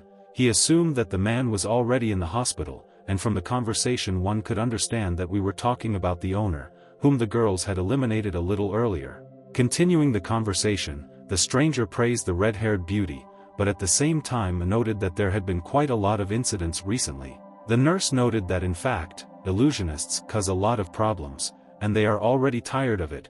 At the same time, the girl was looking forward to what would happen to the man they sent to the hospital. At the end of the conversation, the unknown guy asked He, no matter what, to try to be as careful as possible and watch your every step. An ambulance was visible on the night highway, the front of which was burning and smoking. Inside the car there was a man who had been neutralized by the girls a few hours ago. He thought that he would have to die in this place, since there had been an accident and the car had already begun to burn. Looking into the distance with misty eyes, he did not understand why he was in this place and what he had done wrong. A second later, a girl appeared in front of him, wondering if the man wanted to take revenge for what the guards had done to his Patricia. Without waiting for an answer, the girl cut the belts that were tied around the man. Having freed himself, he began to scream and curse, saying that he would do everything possible to destroy these 2 strangers. Looking into the night distance, the man listened carefully to his liberator, who informed him that they had the power of illusionists, and she would give him the opportunity to change his life for the better. And then she extended her hand and offered to join her and her team, while the man silently gave a satisfactory answer. Against the backdrop of the flaming car, the blonde looked beautiful, but there was some kind of danger in all this. Standing in the schoolyard, Li Weijin thought that he would not do what he had been thinking about all last night, but the very next moment he awkwardly opened the door and, stuttering, began muttering words of apology under his breath. There was genuine horror in his eyes. He said that he could not remain in the state he was in at the moment. In the room there was a nurse we already knew, who, hearing familiar voices, became furious with indignation, not understanding why the young man had come. Yu Ji-hee, who was sitting at the table, was just telling her assistant that some order had been given, but it was not her who gave it. Seeing the young man in the doorway, the red-haired beauty smiled. It seemed that she was actually sincerely glad to see our hero. The nurse extended her hand and told the young man the good news, which was that he had a new friend. Looking at Sung Shuren, she quickly said her name, making it clear who she was talking about. Grabbing the guy by the hand, the red-haired beauty said that from now on Li Weijin would go everywhere with the brunette, to school classes, lunch, and also on the way home. It seemed that the nurse was not embarrassed by what was happening, and therefore she adjusted the frames of her glasses and looked carefully at the guys. Turning to her assistant, the beauty explained that the girl must protect the goal, since the young man has already realized everything, but he can still materialize his illusions. In addition, he is a unique case. The brunette's expression showed clear displeasure, but the red-haired beauty assured the girl that this was the order of the head of the department, so she could not refuse to complete her task. Yu Ji-hee stated that she would not mind watching the guy, but if she starts doing this herself, the situation will look as strange as possible, where has it been seen that a nurse would follow a student? The girl's words clearly had the desired effect on Sung Shuren, who lowered her head and frowned and said that she agreed. While the nurse was smiling, the young man standing next to him did not understand why all this was needed, because he was an ordinary schoolboy. The guy wanted to say something, but didn't have time, because the guard intervened and joyfully declared that if Li Weijin did something unusual, she would gladly get rid of him. A couple of minutes later, the young man and his new protector left the office, and the red-haired beauty, who had been watching everything, was clearly worried about something, which she decided to keep silent about. The girl thought that she should keep the existence of the young man a secret, and this is exactly what she talked about at night with the head of the department. He warned the nurse that the guy might be the one they were looking for, but as for the girl, she had finally thrown all prejudices about illusionists out of her head. Yu Ji-hee did not agree with the boss's thoughts, and therefore continued to closely study the young man who was walking peacefully down the street. She was aware that this was not a simple situation and no one knew how it would develop further. Therefore, over and over again I continued to think that all this was as unpleasant as possible for everyone. The young man who walked ahead thought that he needed to somehow defuse the current situation and make friends with his guard. Smiling, the young man asked if the girl was really a guard, then asked if this meant that her position was similar to that of a secret agent. And then the result was not long in coming, but not the one our hero was counting on, because with anger in her voice the blonde said that Li Weijin should not dare talk to her. For the first time in his life, the young man was upset. He thought that no one had ever treated him so rudely. But the next minute he decided to put the squeeze on the beauty, so with a smile he began to say that the deputy is a high position, because it is practically the assistant to the head. And, without stopping, he continued to say that the girl was probably higher in rank than an ordinary teacher, of which they probably had plenty. It was impossible to understand anything from the expression on the guard's face. It seemed that the girl decided to maintain a neutral position. However, this did not stop our hero, as he once again turned to his protector, who continued to stand with her back to him. It seems that the ice has broken, because the brunette began to tell our hero about who she really is. The girl said that she was a deputy, but the main nuance was that she managed to become the youngest deputy that had ever been. For a moment the young man stopped. Surprise and many different questions were visible in his eyes. The young man decided to compliment his defender and began to say that it was very good to be such a young deputy, and she probably had a lot of experience. Turning around, the brunette said that over the past 5 years she had managed to exterminate a large number of illusionists, such as Li Weijin. Shrinking a little, the guy found something to answer and told his new friend that he wanted to ask the teacher just such a question today, but did not have the opportunity. In his justification, he added that he was not going to create grandiose illusions, and if necessary, he was ready to even go to a medical institution. And a second later, with sadness in his voice, Lee Wai-jin told the guard with complete sincerity that he did not want her to see a monster in him. The girl looked the young man in the eyes and did not know what to answer. It seemed that for the first time in all the time she understood him and even sympathized with him a little. Then, looking into the confused eyes of our hero, she told him that if this becomes possible, then soon there will not be a single illusionist in the world. And, turning her back to the young man again, she added that as long as the young man sees a girl in his older sister, she stopped again. Then she sharply continued that while this continues, he will not be able to get rid of his fantasies, moreover, they will gain momentum. And so that the young man would not have any false hopes, she added that he is trash, because he is not guided by common sense, but by an unhealthy imagination. Within a moment, Lee Wei-jin caught up with his friend and abruptly grabbed her hand. The guy was incredibly excited, so without any words or explanations, he attacked the girl and began to wring her hands. The young man pressed his protector against the wall, and she only thought that she should somehow resist him, but did not even have time to pull out her knife. The guard looked at the young man with bewilderment, thinking about her further actions, given the fact that she was now in the role of protector. And the guy, who was squeezing the girl's wrist more and more tightly with every second, shouted at her and told her not to dare to say a word about his sister anymore. Perhaps this would have continued further, but the guard asked the young man if he really was Vai Na's brother. However, Lee Wai-jin looked carefully at the beauty and told her that she really didn't know anything. As he walked away, our hero shouted to his defender that if she had known him,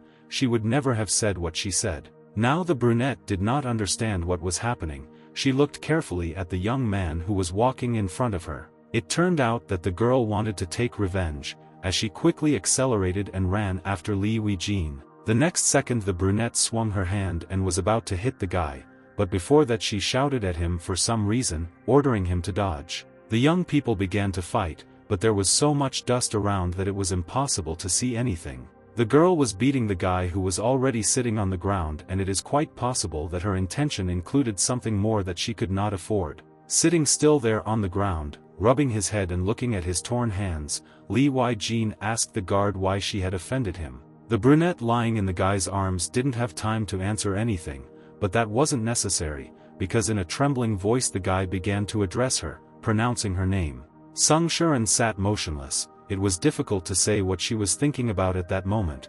It was quite possible that she did not hear or did not want to hear the guy.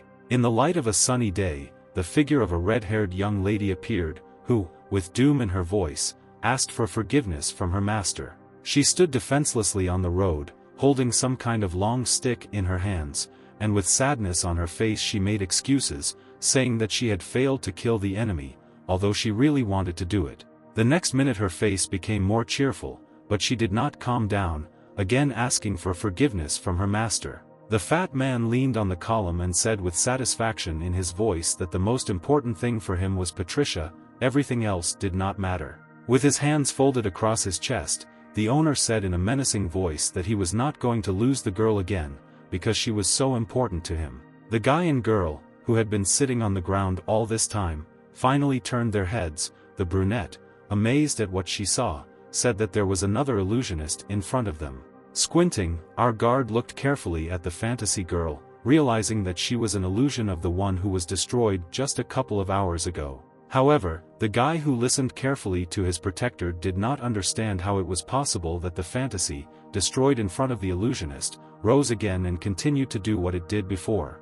With a joyful exclamation, the fat man spread his arms and, taking off his jacket, announced that he was no longer the same person he was yesterday, because he had finally awakened to a sense of clarity.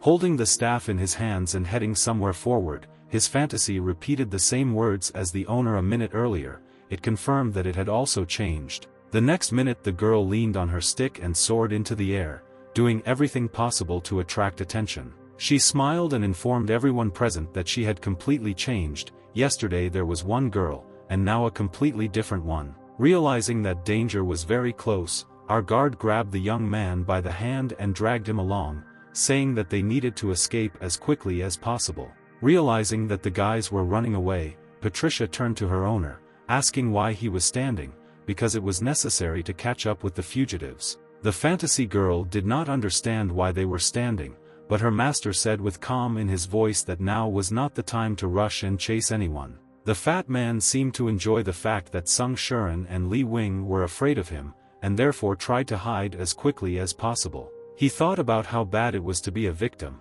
but how good it was to be a hunter who decided for himself where and for whom to go. And at this time, across the street, clutching hands, the guard and his ward ran with all their might, as it seemed they had never run. The young man wondered whether it was really an illusion before him, since fictional characters are seen only by those who created them, and nothing else. Sung Shuren wanted to say something, but before she could do so, she screamed, and pain was clearly visible on her face. The young man saw that she suddenly sat down on the ground and bowed her head, so he asked if everything was okay with the girl. But the very next second he noticed how the brunette covered her bloody shoulder with her hand, and, looking at the large amount of blood, he realized that the wound was serious. Looking in horror at everything that was happening, Li Weijin began to say that everything that happened only because of him, not wanting to listen to what the girl told him.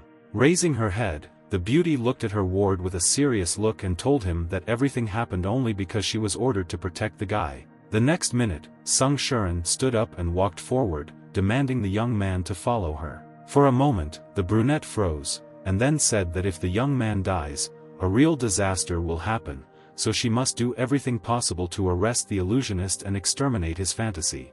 Once again turning to our hero, she asked that he not ask questions, but simply silently follow her. The girl understood that, most likely, Li Weijin would not be satisfied with her answer, so she made a dissatisfied grimace. And then, turning around, she grabbed the young man and began to ask him if he really wanted to say that he was going to sacrifice himself for her. She reminded the young man that they once had an interesting conversation, during which the guy asked a question, and she left him unanswered. This question concerned whether she had any sisters or brothers. The girl lowered her head before saying something important, and then, with sadness and bitterness, said that she actually had relatives before. For some time the young people stood and looked at each other, none of them dared to break the silence. The first to speak was the guard, who said that despite the fact that some time had already passed, she still could not forgive the illusionist. Continuing, the beauty noted that she would not accept the death of a person from someone worthless, such as an unrealistic fantasy.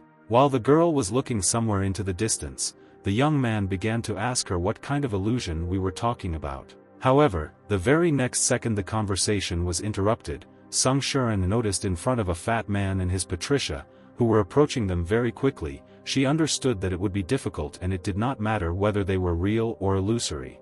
The guard decided not to say out loud what was already obvious. The truth was that these two managed to catch up with our heroes. The illusionist corrected his assistant's hand and inquired about their further actions. Patricia, grabbing her master's hand, smiled joyfully, and he told his fantasy that there should be no problems with the guys. The red-haired girl looked at the illusionist with a smile and with love in her voice told him that he was her master.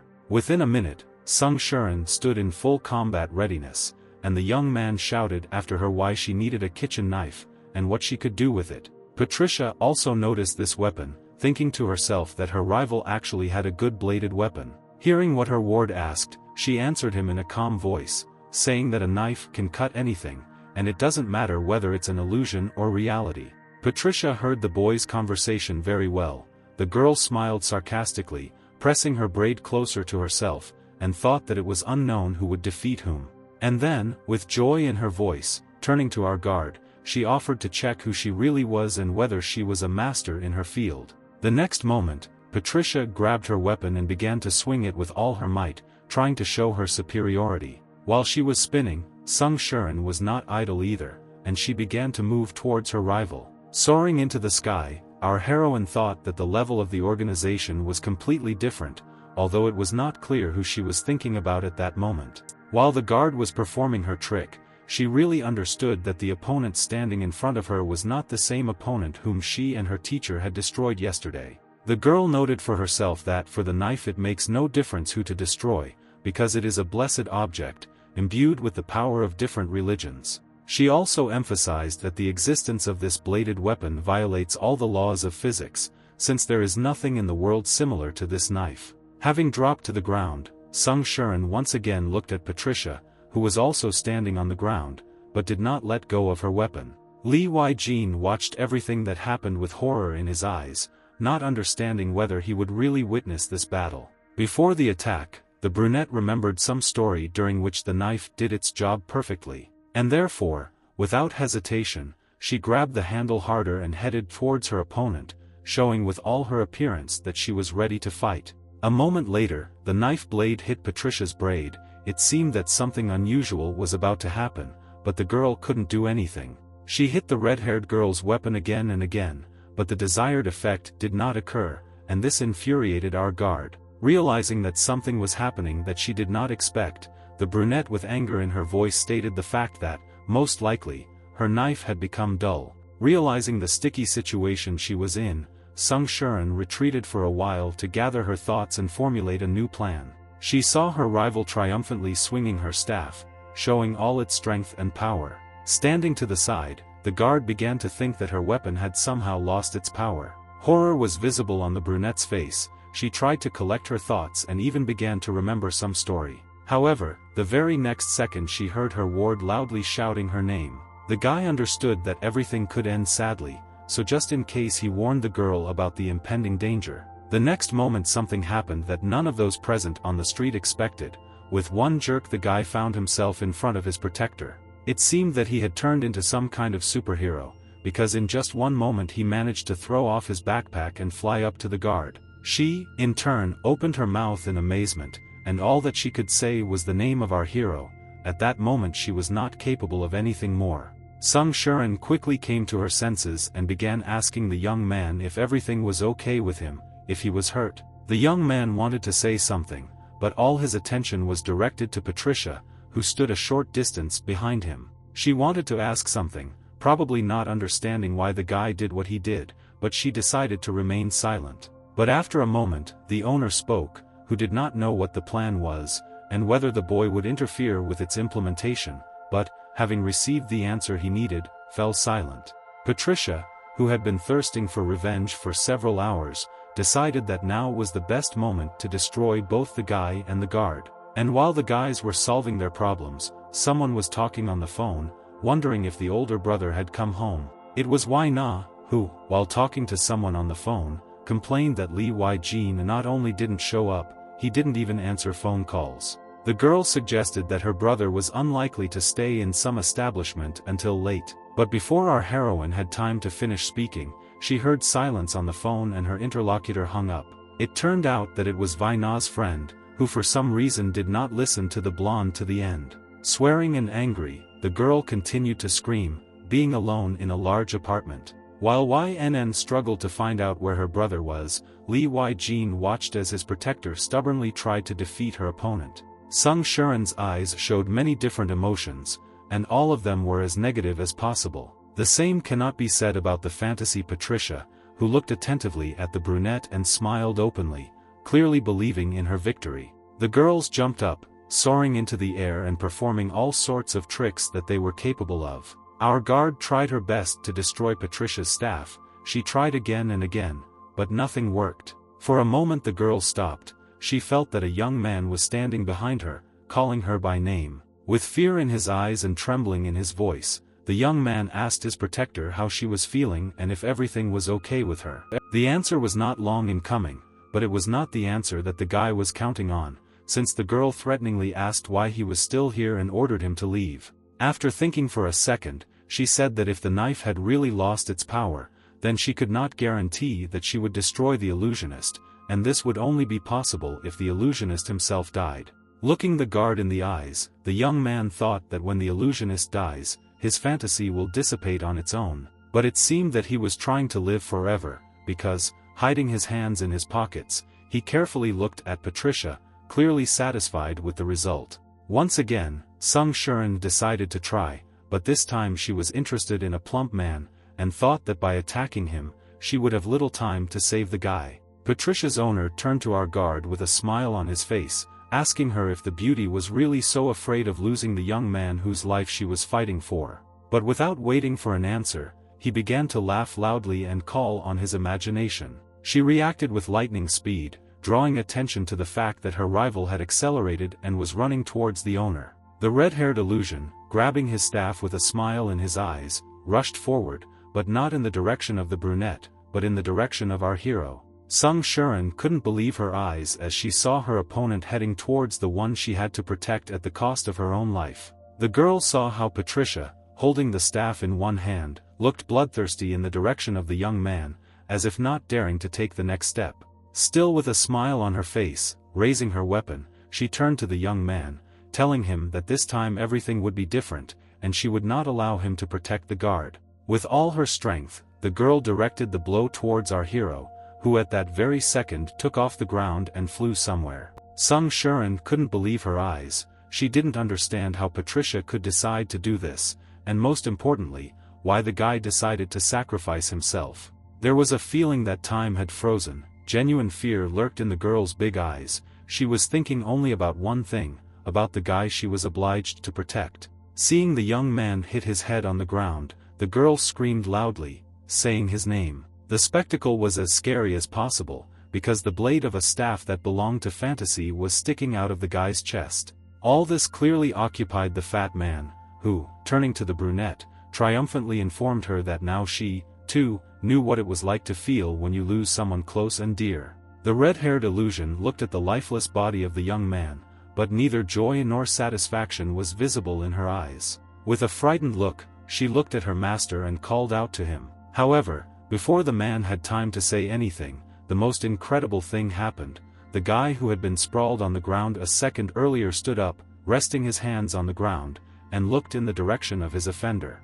There was confusion on his face. The blade was still stuck in his chest, but he seemed to feel completely healthy. Most surprised of all was his defender, who did not believe her eyes and, turning to Li Weijin, asked how he could be alive after everything that had happened. Raising his index finger to the blade, the young man looked at it carefully, and then answered the question with a question, wondering what exactly was wrong. The next second, our hero touched the tip with his finger, and it shone, began to decrease in size and dissolve. The guy smiled, stating the fact that this was just an illusion.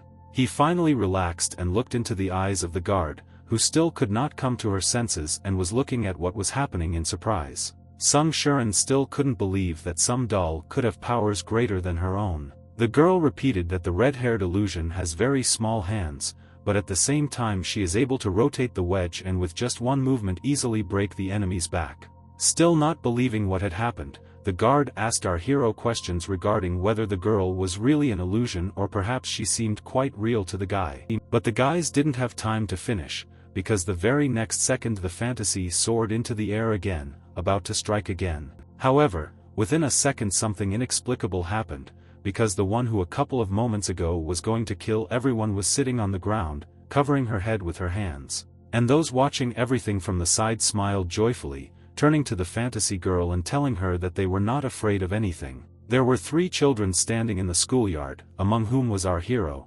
They were all happily eating their lunch and had a pleasant conversation about something. It seemed that Li Weijin decided to tell them about what happened to him.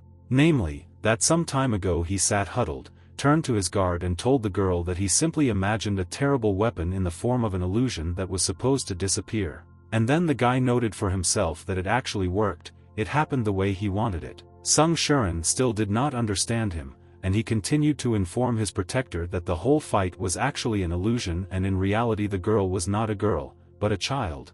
As for the man who calls himself the owner of this red-haired girl, he is the creator, but at the same time he is an old man, but by no means a middle-aged man. And while our heroes were talking animatedly, the one who was the object of this conversation told the plump man that she would never forgive, but did not specify who exactly. Although a second later she changed her mind and screamed loudly that there would be no forgiveness for those who threatened her owner. Our hero, who until recently had been carefully looking at the guard, now turned his gaze to the red-haired fantasy and studied her carefully. The young man turned around and walked to the side, thinking about his plan of action. Literally a moment later, such a powerful and steel weapon, which the fake girl possessed, melted, turning into tiny fragments. Something happened to the youngest beauty, her steps became weak, and soon she fell to her knees, unable to rise. The illusion beauty froze in some incomprehensible position, her breathing slowed down, and with every second she looked more and more like a doll. Li Weijin noted that the one who was hunting him could no longer crawl or walk even a centimeter. And then he made a short pause and, smiling, as if waiting and maintaining intrigue, said that this was happening for one simple reason. The young man did not say which one, but he clarified that this is exactly what this illusory beauty should look like. True, after a minute something changed in our hero. He looked at the girl with a sympathetic gaze, and then, turning his gaze to the owner, asked whether this child was really so important to him. The owner's eyes showed panic and confusion. He was about to say something, but he constantly stammered, unable to find a single word. But Li Weijin, with calm in his voice, continued to explain to the plump man the whole picture of what was happening. He said that he would probably want the girl to fight for those who needed it. And again, after a pause, I wanted to name the reason, but for a while I was lost in my own thoughts. The next minute these thoughts became even more numerous. The young man looked into the distance in horror, and drops of blood splashed around him. The reason for this was the death of the owner, who prostrated himself on the ground and lay in his own pool of blood. Turning to the guard, our hero noticed a knife in her hands. He was indignant at what was happening, and she declared with complete composure that the girl was an illusion, and they should be exterminated. The brunette added that such an illusion is very dangerous, because she has a high degree of imitation and will copy everything that she is ordered, but the guy should not be surprised by this and the sight of blood. The defender of our hero, screaming, explained to him that it was a complete mystery to her that how the young man managed to raise the level of materialization of everything he wanted in just one night. But he didn't seem to care about all this, unlike the girl, whom he apparently didn't want to deal with. Turning to Sung Shuren, who stood with her back to the guy, he asked if the girl thought that the red-haired girl was a person. And then, with tears in his eyes and pain in his voice, he began to reproach the brunette for the fact that she, without any regret, ended up with her with such ease and speed. A couple of seconds later, something happened that the guy did not expect. The owner, who had been watching what was happening all this time, shouted at the top of his voice that his fantasy was not dead. Hearing this, the guard looked at the man with a surprised look, not understanding what he wanted to say. Literally a moment later, the fat man's strong hand grabbed Sung Shuren and, twisting her a little, threw her somewhere into the distance. The girl hit the glass with force, on which marks had already appeared, indicating that the brunette had been injured. The beauty slowly began to roll to the floor, leaving a fairly impressive trail of blood and a dent in the place where her face had been a second ago. Seeing Sung Shuren stretched out on the ground, Li Weijin quickly rushed towards his protector, loudly shouting her name. And at this moment, the large man continued to tell everyone that some people told him that Patricia could not be killed, and therefore they would never part. Supporting the guard with one hand, our hero listened attentively to the offender, timidly wondering who they were. With a smile in his eyes, the owner joyfully told the children that soon illusion and reality would unite and a completely new world would be created. The man mentioned some child, and it seemed that Li Weijin still understood who he was talking about. The guy noted that there was some very beautiful and blonde beauty whom he had once seen. Who she was still unknown, but with a joyful face the fat man confirmed what the young man had said a second earlier. With wide eyes, he continued to look at the owner, reflecting on everything that had been said. The young man was shocked by this, as well as by the fact that there was a bloody guard in his arms. It is unknown how much time had passed, but the city was already quite dark. On the roof of one of the buildings some dark figures appeared, resembling people. There were two of them. One resembled a man who had a cap on his head and was holding a gun in his hands, and the other was a girl who had recently helped a fat man escape from security. This couple was clearly hatching some kind of insidious plan, tracking down someone very important, but who was difficult to say, and the girl noted for her partner that the time had not yet come. The next moment she uttered the word brother, although it was very difficult to say to whom it was addressed. After some time, the owner sat in front of the large screen, recalling how in the old days he was called a solitary hermit, although he was convinced that this was not so. Looking at the video with his red-haired fantasy, the man continued to think that he had not seen this girl before, although she was always next to him. The fat man was convinced that he was capable of much, and that is why he was convinced that the day would come when this girl would come to him. He remembered how she, dressed in a maid costume, lay on his bed and reflected on the fact that despite everything that had happened, the beauty would remain next to him forever. This man replayed the moment of meeting her over and over again in his thoughts and thought about what good times there had been before. However, unexpectedly such vivid memories were replaced by the sad thought that it was all over, and in a way he had never even imagined. The large man felt the barrel of a gun next to his ear and heard a voice asking him if he wanted to lose the girl again. The man did not understand whether all this was an illusion or what was really happening, but the image of a beautiful blonde appeared before his eyes. The next moment, blood flew in different directions, and the owner continued to catch himself thinking at what stage the moment came when everything did not go according to plan. Lying in a pool of blood on the floor, he recalled his fantasy and thought that he just wanted to keep everything in his hands and always be in charge. Remembering the red-haired beauty for the last time, the idea flashed through the illusionist's thoughts that together they could create a world in which they would always be happy and live forever. Such a long evening, which smoothly turned into night, still did not end, only the place in which the guys found themselves changed, because now it was a hospital. Yu Ji-hee and Lee Wai-jin were sitting in the waiting room. The girl thanked the guy and told him that she was alive thanks to him. When Sung Shuren was injured, the guy did not lose his head, he quickly called the teacher, and she, in turn, responded immediately. Within a couple of minutes, the ambulance was on the spot, and the nurse ran towards the guys, trying to do everything in her power on the spot. After thinking a little, the girl said out loud that now the defender is being attacked first, and this is as unusual as possible, but at the same time scary. Looking at Lee Wei-jin, the beauty heard the young man suddenly begin to apologize. The girl did not understand what he had done wrong, and therefore began to calm him down, proving to the young man that he was not guilty of anything and that it happened as it happened.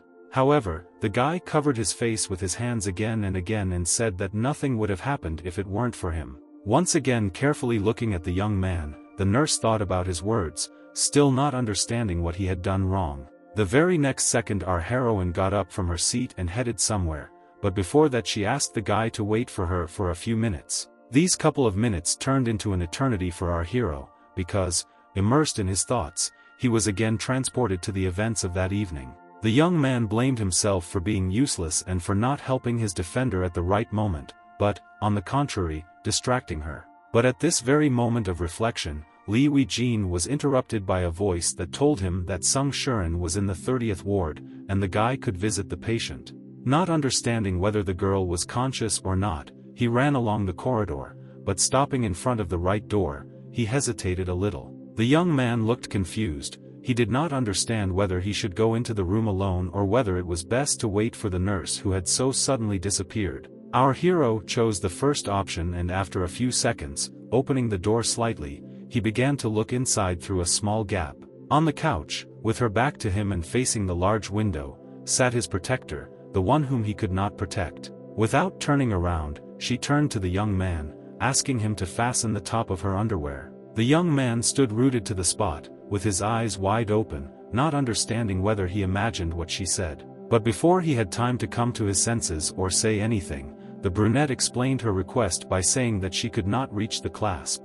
Still not daring to approach the beauty, the young man looked at her with the thought that not long ago she did everything possible to protect him. But Lee Wei-jin did not dare to say anything. He silently called his mentor, wanting her to come as soon as possible. Realizing that the pause had been prolonged, the young man walked with timid steps towards the injured girl, leaving the door open behind him.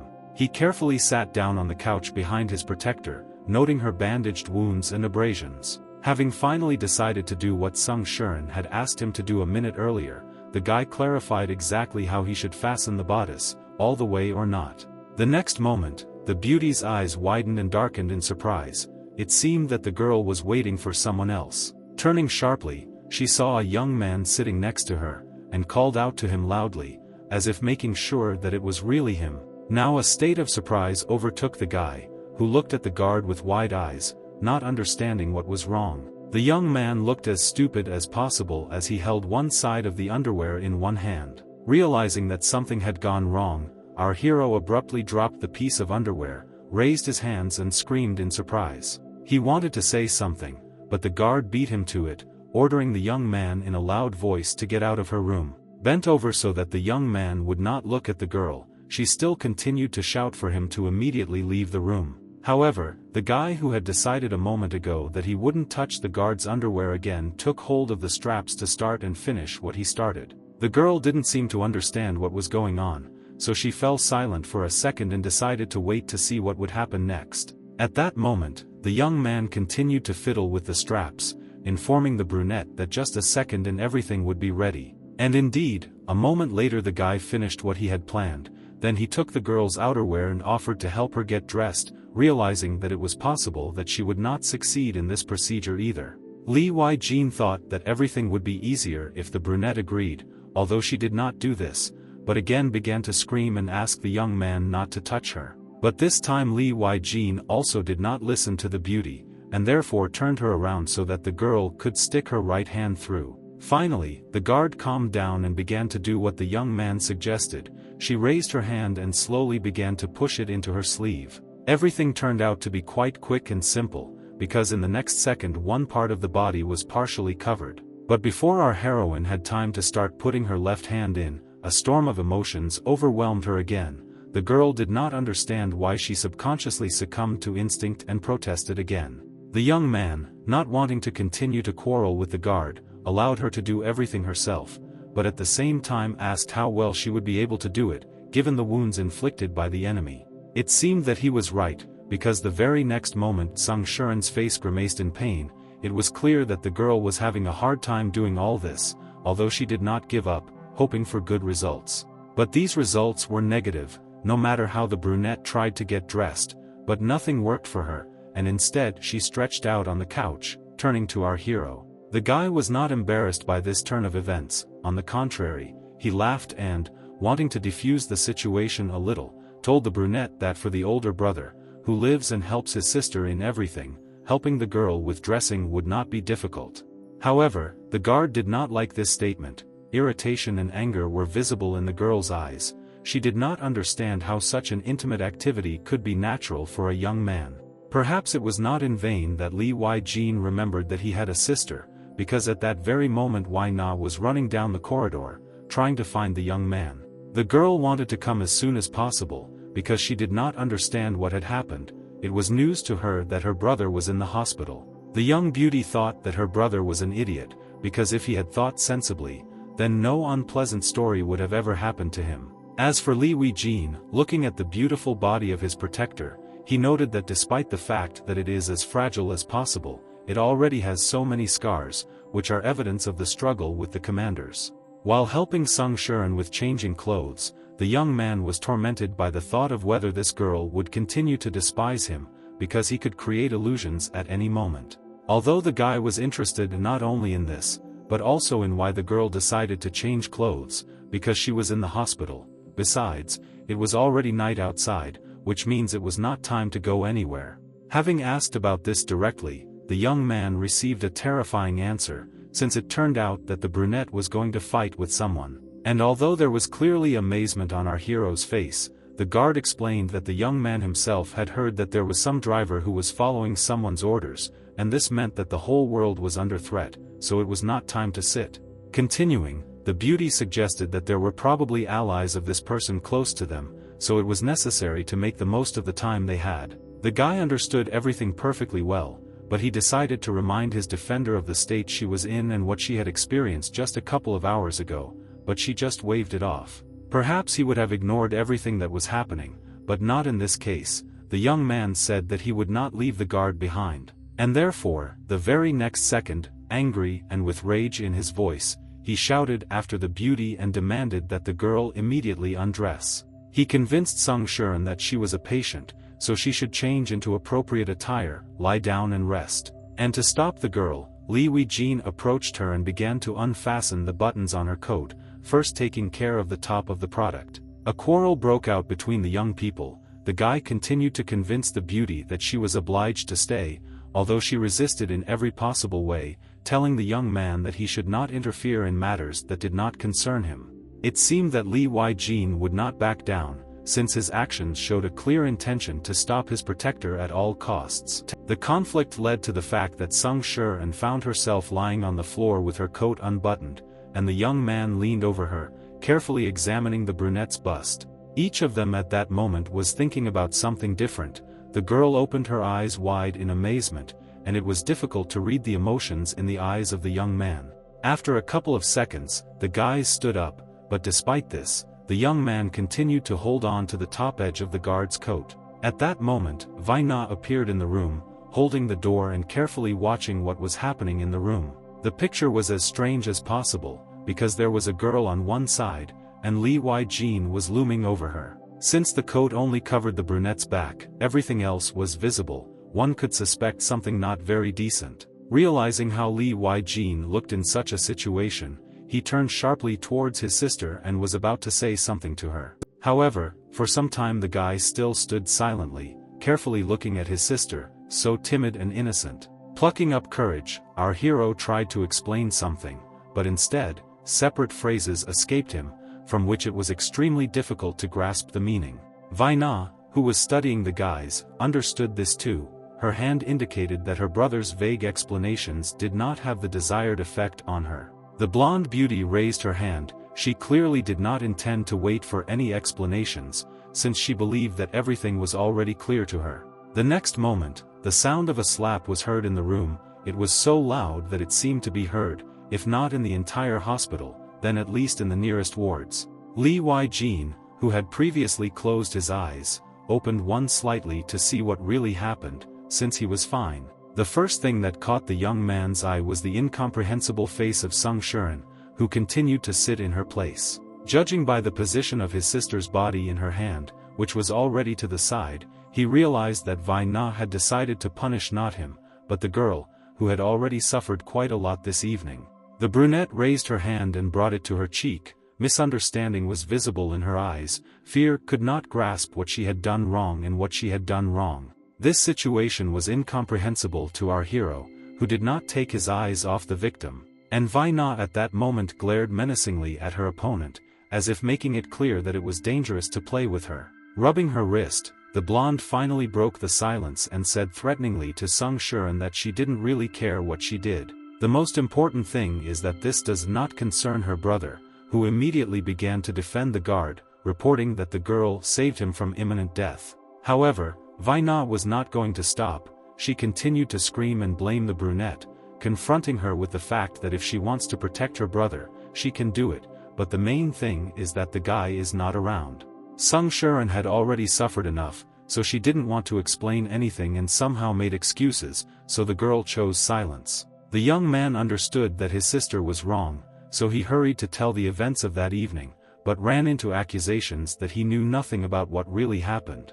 Vaina, who had been looking at her rival all this time, suddenly turned around and turned her attention to her brother, her eyes full of tears. The blonde explained that her older brother could not even approximately imagine what she had experienced and how long she had been waiting for him. She continued, explaining to the guy that she was sitting alone in a lonely apartment, not needed by anyone, and was simply worried about her older brother, who did not come, and she immediately asked why he was not interested in her feelings, because she was his younger sister. Perhaps the guy would have answered this question, but the very next second he saw Vaina's figure quickly jump out and disappear behind the front door. While the guys were vigorously sorting things out, our nurse told someone that she would try to talk to someone, but she was sure that the conversation would not be the easiest.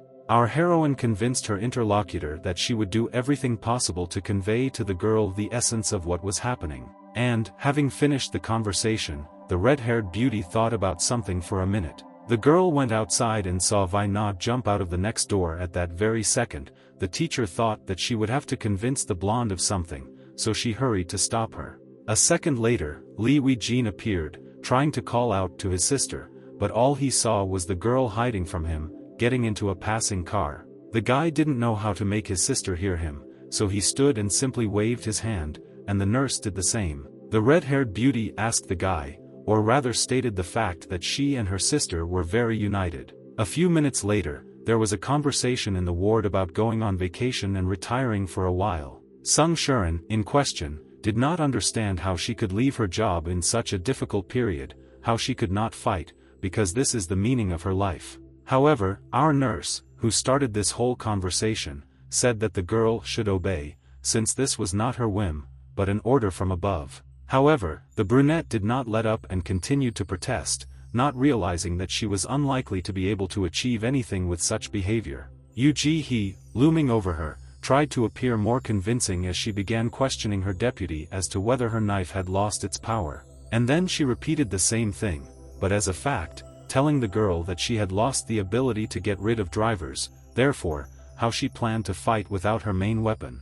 Sung Shuren, having softened a little, asked her colleague if she would report to her superiors about the event of the past day, but she shook her head negatively. The red-haired beauty once again tried to convey to the girl the fact that the knife is the most important weapon of the guards, and if it does not work, then there is no point in fighting. There is no knife and there is no result, and risking your life just like that makes no sense for anyone. Sung Shuren lowered her head and closed her eyes. She realized that she could no longer fulfill her duty, and this depressed her greatly. But most of all she was interested in a completely different question, so in a timid voice the girl tried to voice it. Turning to her colleague, she asked if from now on she was really no longer a guard. But the next moment a young man, who had also been in the room all this time, intervened in the conversation and called out to his teacher. The young man reminded the assembled girls that he could dispel illusions, which meant that he would have no problem fighting the driver. The beauties, who had been busy with each other all this time, suddenly turned to the guy and began to ask in surprise what he was talking about. And scratching his head, the young man said that he had already managed to get rid of all these people before, so theoretically he fell silent for a while, and then added. And he added that he can become a weapon for his defender, trying to convince the girls that he is right. Sung Shuren looked at the guy in confusion, pain and disappointment, but also hope were visible in her eyes, and therefore she listened carefully to his every word. Li Weijin continued and noted that as far as he understands, his task is to destroy the drivers, and why it won't work if everything was fine last time. It seemed that the guard could not listen to what the guy was offering, and therefore continued to shout at him, saying that he was talking real nonsense. However, the guy did not let up and hurried to report to Yu Ji-hee that it had worked once, and everything was very simple. He thought that it was a real illusion. He remembered the whole situation with the red-haired fantasy girl, remembered how, before touching the blade, he thought that he had to get rid of this weapon. And the most interesting thing is that immediately after this something happened that I did not expect from myself. Such a powerful and formidable weapon split into many small parts in just a few seconds. It seemed that this controversy would continue for a very long time, since Sung Shuren did not accept this position and continued to look at the young man menacingly. She turned to him again and asked the young man to stop making her laugh by saying some incomprehensible things. For a second there was complete silence in the room. The brunette still looked attentively at the guy. And then, lowering her head, in a quiet voice she told the young man not to underestimate the work of the guards. But a second later, what had happened a few minutes earlier was gone, as the beauty again began calling our hero names, saying that he was the driver himself, which meant that he had no place in her room. The young man, pressed against the wall, looked in bewilderment at his protector, who swore at him again and again, driving him out of the room. Not wanting to listen to all this anymore, Yu Ji-hee decided that at this stage it was really better for the young man to leave. Therefore, raising her hand, she showed our hero to the exit. And when the guy walked out the door with interest in his eyes, she began asking her deputy about something very interesting. And this related to what the guy said earlier, convincing everyone that he can, and without difficulty, turn any reality into an illusion. The nurse did not understand how this could be, so she once again asked the brunette how the young man managed to destroy the illusion of the other. The girl was so protective of her position as a guard that she could not come to terms with what was happening, so she screamed that everything that happened was a coincidence and nothing more. Looking somewhere to the side, she once again indicated that, most likely, the interesting situation with the destruction of fantasy was an ordinary accident. Our nurse seemed unconvinced by the deputy's words, so she asked the girl again if she really thought this might not happen again next time. But the conversation was not over, because a young and stylishly dressed blonde man appeared in the room, looking carefully at the beauty. The girls also carefully studied the guy, not daring to say anything and break the silence that reigned. But most of all, it seemed that our guard was surprised by the meeting. It is quite possible that she did not even think that this would happen. But the guy did not notice the beauty's amazement, because with a tired face he said that the ability to materialize one's illusion is a plus for a guide, but the ability to dispel it is considered a minus.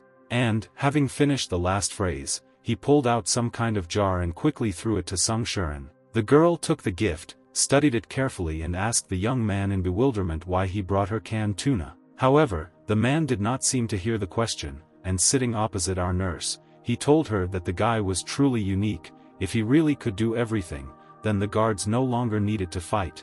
The man explained to the girls that perhaps Li Wei-jin would become their new weapon, and if so, then he needed to meet this young man. This explanation satisfied everyone except Sung Shuren, since the girl was indignant and shouted that the driver had never been a member of their team and could not become one. Continuing, the guard also noted that for some unknown reason her knife stopped working and asked to replace it with a new one. Sung Shuren told the young man that the perimeter in which they are located is dangerous, since they still have not been able to find the illusionist who ordered all this, and have not caught the one who killed him.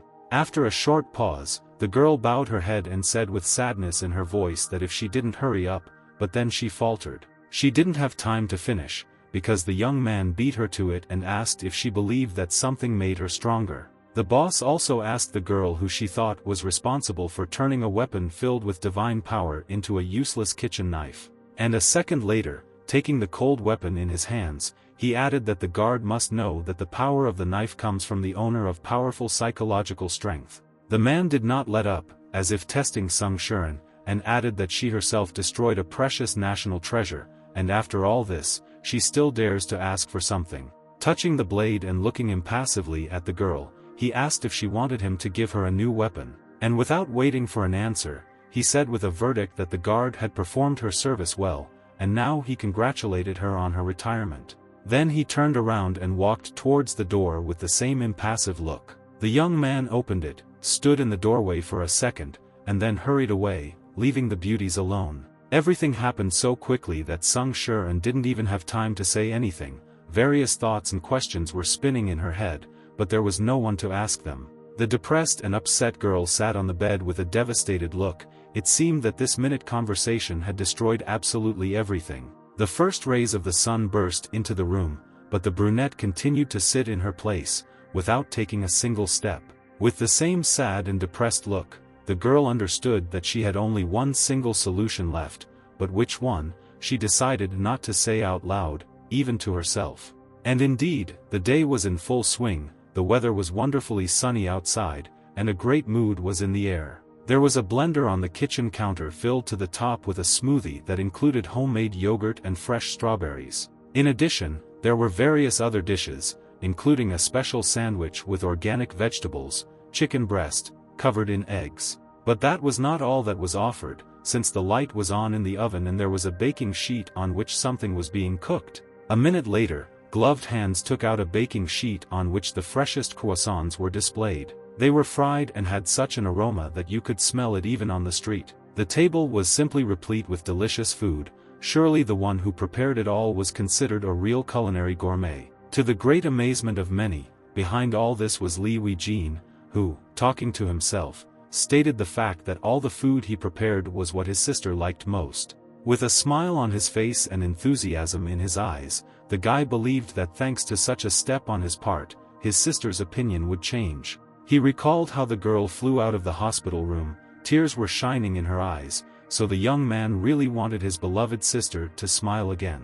Perhaps the guy was about to think about something else, but the next second he froze in place. The expression on his face spoke of surprise. There was nothing strange about this, since Vaina was standing in the doorway, wearing a school uniform, indicating that the girl was about to go to class. Seeing her brother, she lowered her eyes and stammered to greet him good morning. However, the very next second the blonde turned around and walked away abruptly. From the expression on her face one could definitely tell that she did not want to continue this conversation. Li Wei-jin followed Winoi, but before he could say or do anything, a second later he was looking at the closed door behind which his sister had disappeared a second earlier. The young man was clearly upset by this turn of events, because he was so preparing for the morning meeting with his sister, so, worried, he continued to think about what he should do to fix everything. Having carefully examined the table, which was laden with food for different tastes and for different needs, he decided for himself that now the guy was not capable of anything else. A moment later, the young man, dressed, stood at the door of his apartment, realizing that he also needed to go to school, otherwise he would be late for class. Leaving the apartment, Li Weijin felt someone's presence in the corridor, but did not attach much importance to it. But in vain, because the very next moment someone's hand grabbed him and brought the knife almost to his neck. To be on the safe side, the stranger twisted the young man's right hand behind his back, probably fearing his reaction. The guy, who did not understand anything, stood rooted to the spot, but the next second the stranger's voice brought the blade closer to his throat and warned him not to try to do anything. Our hero tried to make out the attacker, and if until that moment he was convinced that the criminal was a man, then when he heard the voice, he realized that it was a girl. The young man, plucking up his courage, spoke to the stranger. He told her that he was not a famous person, and, moreover, he had not done anything to make anyone want to take revenge on him.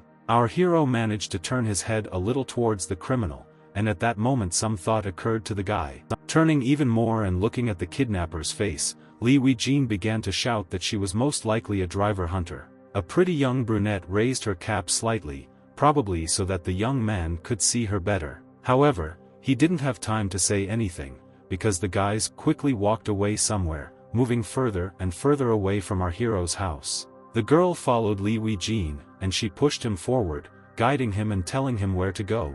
After some time, the young man lay on the floor, and things were scattered around. Not understanding what was happening, the young man tried to look around, but still did not understand where he was. Li Weijin cursed, realizing that the kidnapper had brought him to some unfamiliar room. Gradually coming to his senses, our hero began to mark some individual objects for himself so that a certain picture would form in his head. And it worked out, because all the furniture and all personal belongings, including underwear, scattered everywhere, also indicated that this was a real girl's room. Our hero rightly noted to himself that this room was not in the best shape, since there was a lot of garbage and some used sheets on the table and floor. Despite the chaos, something else caught the young man's attention, something that stood in the far corner of the room. The kidnapper, who had already managed to take off her cap, under which her beautiful hair was hidden, followed the young man's gaze with horror and realized that he had seen something that he should not have seen. Wanting to prevent the inevitable, the girl quickly rushed to the young man and ordered him as loudly as possible not to look. However, it was all in vain, because our hero managed to see a framed photo standing on the bedside table. Grabbing the guy by the back of his head and leading him somewhere, stuttering, the girl began to ask the young man whether he managed to see the photo. The next second, Li Weijin felt like he had turned into a naughty little child who didn't know how to hide the consequences of his misdeed. Therefore, the young man thought for a long time about what to say, looking carefully at the back of the girl standing in front of him. Inhaling more air into his chest, with sadness in his eyes, he told Sung Shuren, who was his kidnapper, that he realized who in the photo was idol, a group of 5 people. They are the real titans of their body. And then, in a softer voice, he said that she was probably a real fan, since she even had the autograph of these guys. Our hero thought to himself that Sung Shuren was a completely normal girl, and asked her out loud what she was doing at the moment. The young man smiled sincerely. It seemed that he was amused by this whole situation, while the girl reported that her current occupation was kidnapping him. Without any rudeness, the former defender of our hero said that her boss was now on the side of the young man with superpowers, and then, as if between the lines, she said that their boss wanted to meet with our hero. After some hesitation, Sung Shuren added that her knife had lost its power, which meant that she could no longer fight, and said that she was hoping for a new weapon, but their leader refused her this. With a little embarrassment, the brunette stated the fact that she had kidnapped the guy for one sole purpose, to exchange him for a new knife. Li Weijin, who had been sitting in the corner of the room all this time, listened carefully to his former protector, but did not understand whether she was serious. And the girl, taking a thick cord in her hands, added that the guy would have to be tied up for some time so that he would not think of running away, otherwise negotiations with the authorities would fail. A moment later, our hero jumped up and began to convince his guard that it was possible to get by with softer methods, because tying him up would not help solve the situation. Still looking at his captor, who continued to hold the rope in her hands. The young man smiled. It seemed that an idea had come to his mind. He said that everything could be resolved quite peacefully. However, this state of affairs did not suit Sung Shuren. She irritably shouted that she would hold the guy hostage until she was given a new knife, and a peaceful solution had nothing to do with it. True, the young man decided not to argue and said with calm in his voice that the girl just needed to prove that she could fight without her strength. And reaching out to the brunette, as if as proof of his generosity, he added that he would do everything possible to ensure that she was reinstated in her position, and she began to do what she loved again. Squeezing the rope, the brunette looked at the young man with attention, as if thinking about everything the guy said. In the bright rays of the sun, her face turned out to be even more beautiful, but at the same time it was impossible to read anything from it. Sung Shuren noted that the young man was an arrogant driver, and the driver, upon hearing this, opened his mouth wide in surprise. And the very next moment our brunette turned her head and in a stern voice ordered her captive to follow her. The guys went out into the street, bathed in bright rays of the sun, and already here the former guard told the guy that she wanted to check on him. After some time, the guys stood in front of the playground where a lot of kids had gathered. They were all of different ages, but the eldest were not even 6 years old. It seemed that the young man was very happy about such a walk, because he beamed with happiness and said that he really liked children, while at the same time I asked my interlocutor how she felt about them. However, the girl ignored the young man's questions and simply pointed somewhere towards the site. The guy paid attention to the kidnapper heading further, but he did not understand where she went and what she was going to do next. And the very next minute our hero stopped and looked somewhere into the distance with horror in his eyes, asking the girl what was happening. A few meters from the guys stood an incomprehensible monster that did not resemble any animal in the world, so when he saw the beast, the young man thought that it was someone's illusion. He wanted to say something else, but the very next second he covered his mouth with his hand, demonstrating obvious disgust for this entity. The girl explained to Li Weijin that they had destroyed this fantasy more than once, but despite this, it comes back again and continues to walk near the kindergarten, but the most unpleasant thing is that the guards do not know who created it. Raising his hand to the back of his head, the young man thought for a moment, and then asked the girl if she thought that the two of them could cope with this monster. And then, with some apprehension in his voice, he said that such a monster should not exist in this world, and even though ordinary people do not see it due to weak materialization, it still does not belong here. The guy stood in his place and did not dare to say or do anything, because he probably relied on a more experienced person in this matter. Our hero carefully examined the monster, thinking about something of his own and still not daring to continue this conversation or start a battle. Sung Shuren was also silent, waiting for something or thinking about further actions, both her own and those of Li Weijin. The very next minute, a tiny boy's face appeared from behind the fence. When she saw him, it dawned on the brunette. She thought that this boy was the leader. It seemed that Li Weijin did not understand what was happening. He looked after the running child and, with embarrassment in his voice, asked the girl if she was wrong in her assumptions. The very next second, trying to catch up with the boy, the girl shouted that children do not distinguish between illusion and reality. In addition, she knows many illusionists who are children. And without looking up from the young man, she added that such demonizers are much more dangerous, because guards, teachers and leaders underestimate them. For a moment the young man hesitated. He shouted something to the brunette and asked her to stop. Looking at the child who turned around, the young man asked the former guard if she was really going to kill the child just because he was the driver. Looking at the blue sky, Sung Shuren quickly reacted, saying that if the boy was harming reality, then she must follow orders and must detain him. Our hero began to appeal to the brunette's prudence, convincing her that the child did not have time to do anything, and therefore they should not touch him. It seemed that the girl had seen many similar cases, so she calmly asked the guy if he was really going to wait until the boy did something serious and irreparable. The young man was angered by the beauty's words, so with anger in his voice he continues to pursue his line, not understanding how the former guard could be so cruel. This argument could have continued for a very long time, but the next second, taking his eyes away from Sung Shuren, the young man looked somewhere to the side. Standing right in front of him was a young girl.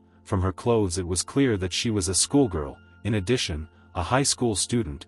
she also looked cute because she was hugged by the boy they had just been chasing. It seemed that the girl was familiar with our hero, as she asked him if he really was Wai Na's older brother. The young man was a little embarrassed, not knowing what to answer, so he began to mutter something under his breath. This situation also discouraged Sung Shuren, who was closely monitoring what was happening. Without waiting for an answer, the blonde again turned to the young man and again asked him the same question as a minute earlier. Having carefully looked at the girl's face, he realized that he knew her. The beauty's name was Y1. He saw her in the cafe where his sister brought the guy against his will.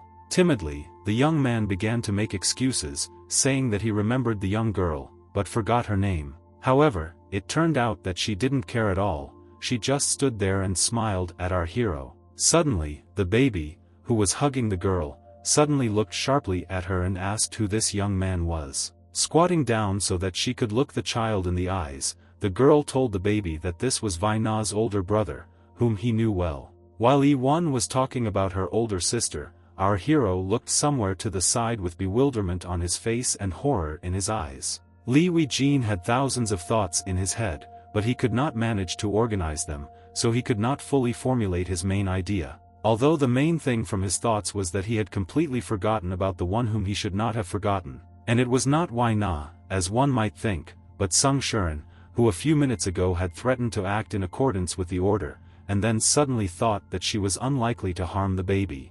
The young man noticed that the former guard turned sharply and walked in the direction where the young beauty and her brother were standing. However, our hero was not going to give up so easily, so he quickly ran to the boy, hugged him and began shouting to Sung Shuren that it was not necessary. The brunette looked at this whole picture in bewilderment, not understanding what the young man was going to do. At this time, the guy continued to squeeze the baby, telling everyone that he was the sweetest child and very similar to his sister, and in conclusion he added that he never thought that children could be so adorable. And in order to somehow protect the child, he informed everyone present that there was a lot of fine dust in the air, and therefore it was best to stay at home in such weather. The air was absolutely clear, although a beautiful evening was approaching the city, but it turned out that our hero did not care about all this. He asked the girl to take her brother and just go home. Handing the baby into the hands of his sister, he once again tried to explain to the boy what fine dust meant. Y1 and U1 were already quite far from the guys, but Lee Wei-jin did not calm down and continued to shout that they had better hurry home, but they would definitely see each other again soon.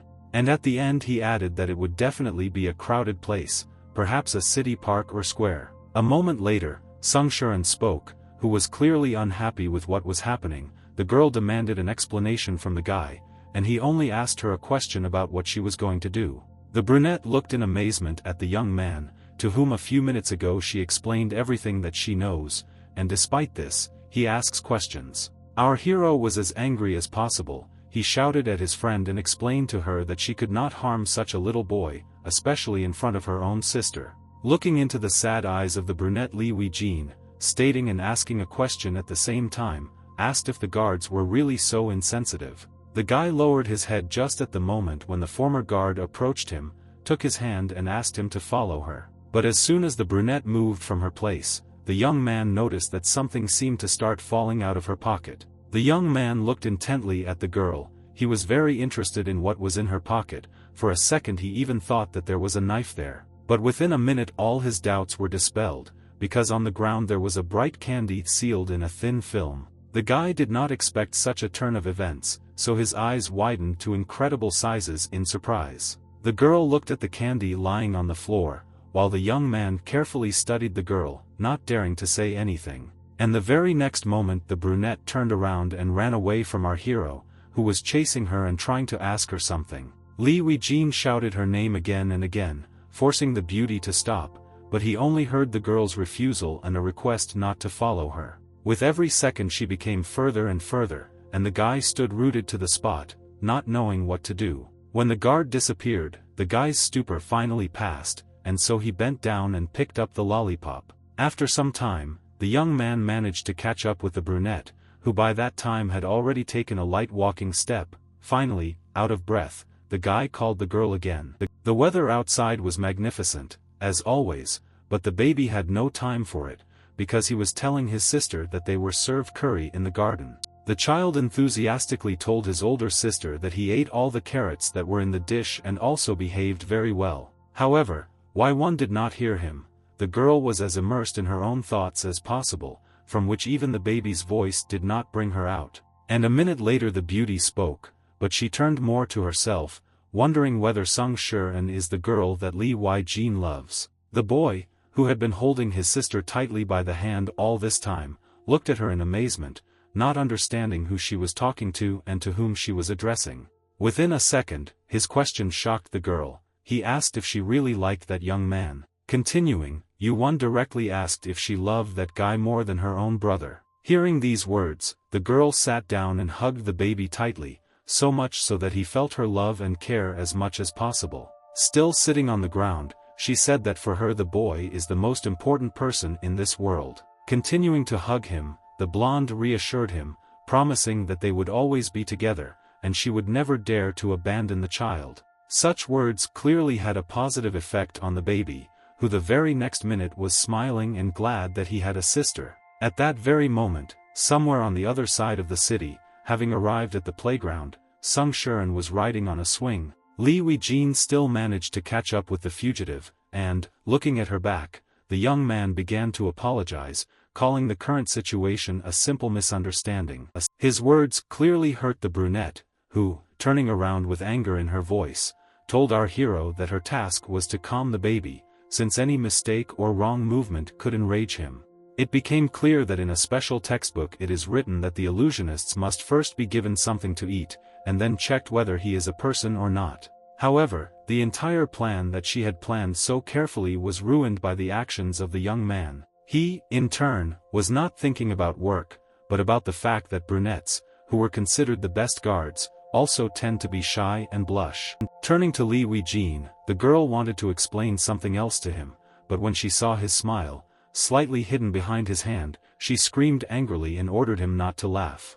The guy decided not to take her words seriously, so, waving his hand up, he joyfully announced that he could find an approach to all people. And if so, then he wants to try to do something, but for this he asked Sung Shiran not to interfere and give him one day to conduct his experiment. Sitting on a swing and smiling, our hero explained that when it comes to talking with children, he has no equal. The young man added that he would do everything possible to check whether the child was really an illusionist, and after that he would inform the former guard of the result. A new school day has arrived, which promises to bring a lot of interesting and even unusual things. Our hero walked along the corridor and was clearly trying to find someone, and when he saw a familiar sign, he stopped. A second later, he was already looking into the class where his sister and Y1 were studying. The young man clearly intended to remain unnoticed, but he failed. The guy was noticed by his new friend, who, leaving the class after him, asked the young man if he was looking for Vai-nu.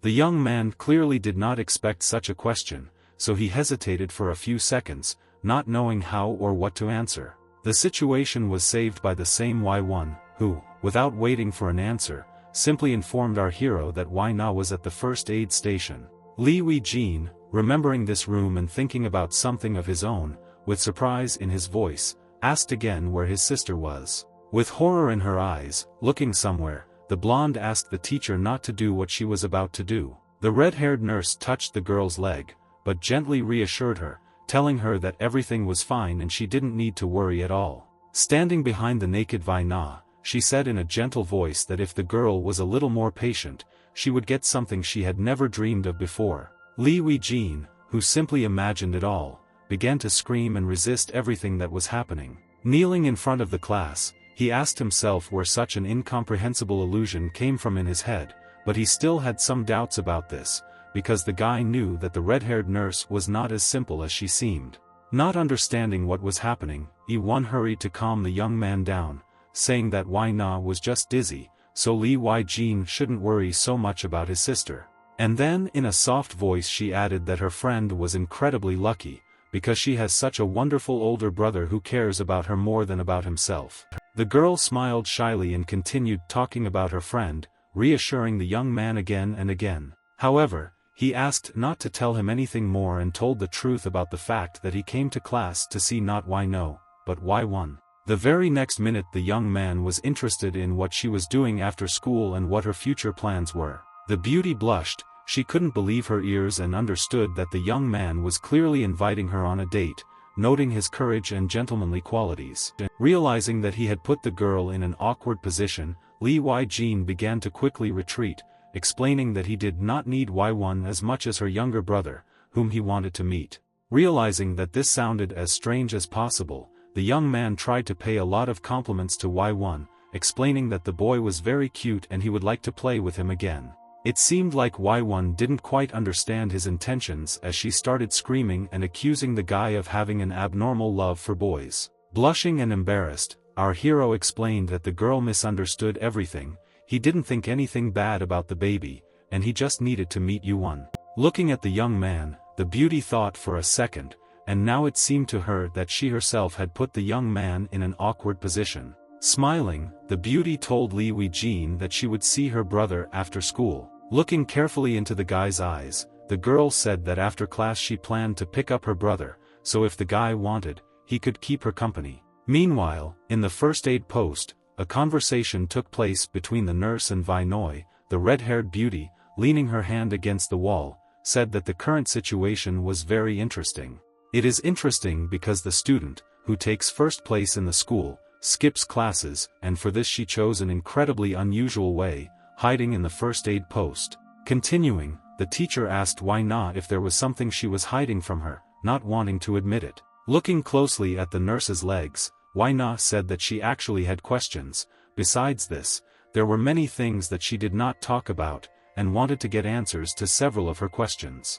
Most of all, the blonde was interested in what was happening to her brother, and also why he had changed so much lately. Looking into the girl's eyes, Yu Ji-hee, answering the question, said that, on reaching for the glasses that were lying on the nightstand, the mentor was clearly thinking about how best to explain what was going on in her brother's life. Having adjusted the frame, the red-haired beauty began to slowly inform our heroine from afar that her brother, and with the next sentence she finished that Lee Wai-jin was chosen as the hero who will save this world. Vi Na, still sitting on the chair with sadness in her eyes, asked if everything that was happening was dangerous. The teacher did not believe that the girl actually understood everything, and she only said in a calm voice that her goal was to understand all this without any convictions.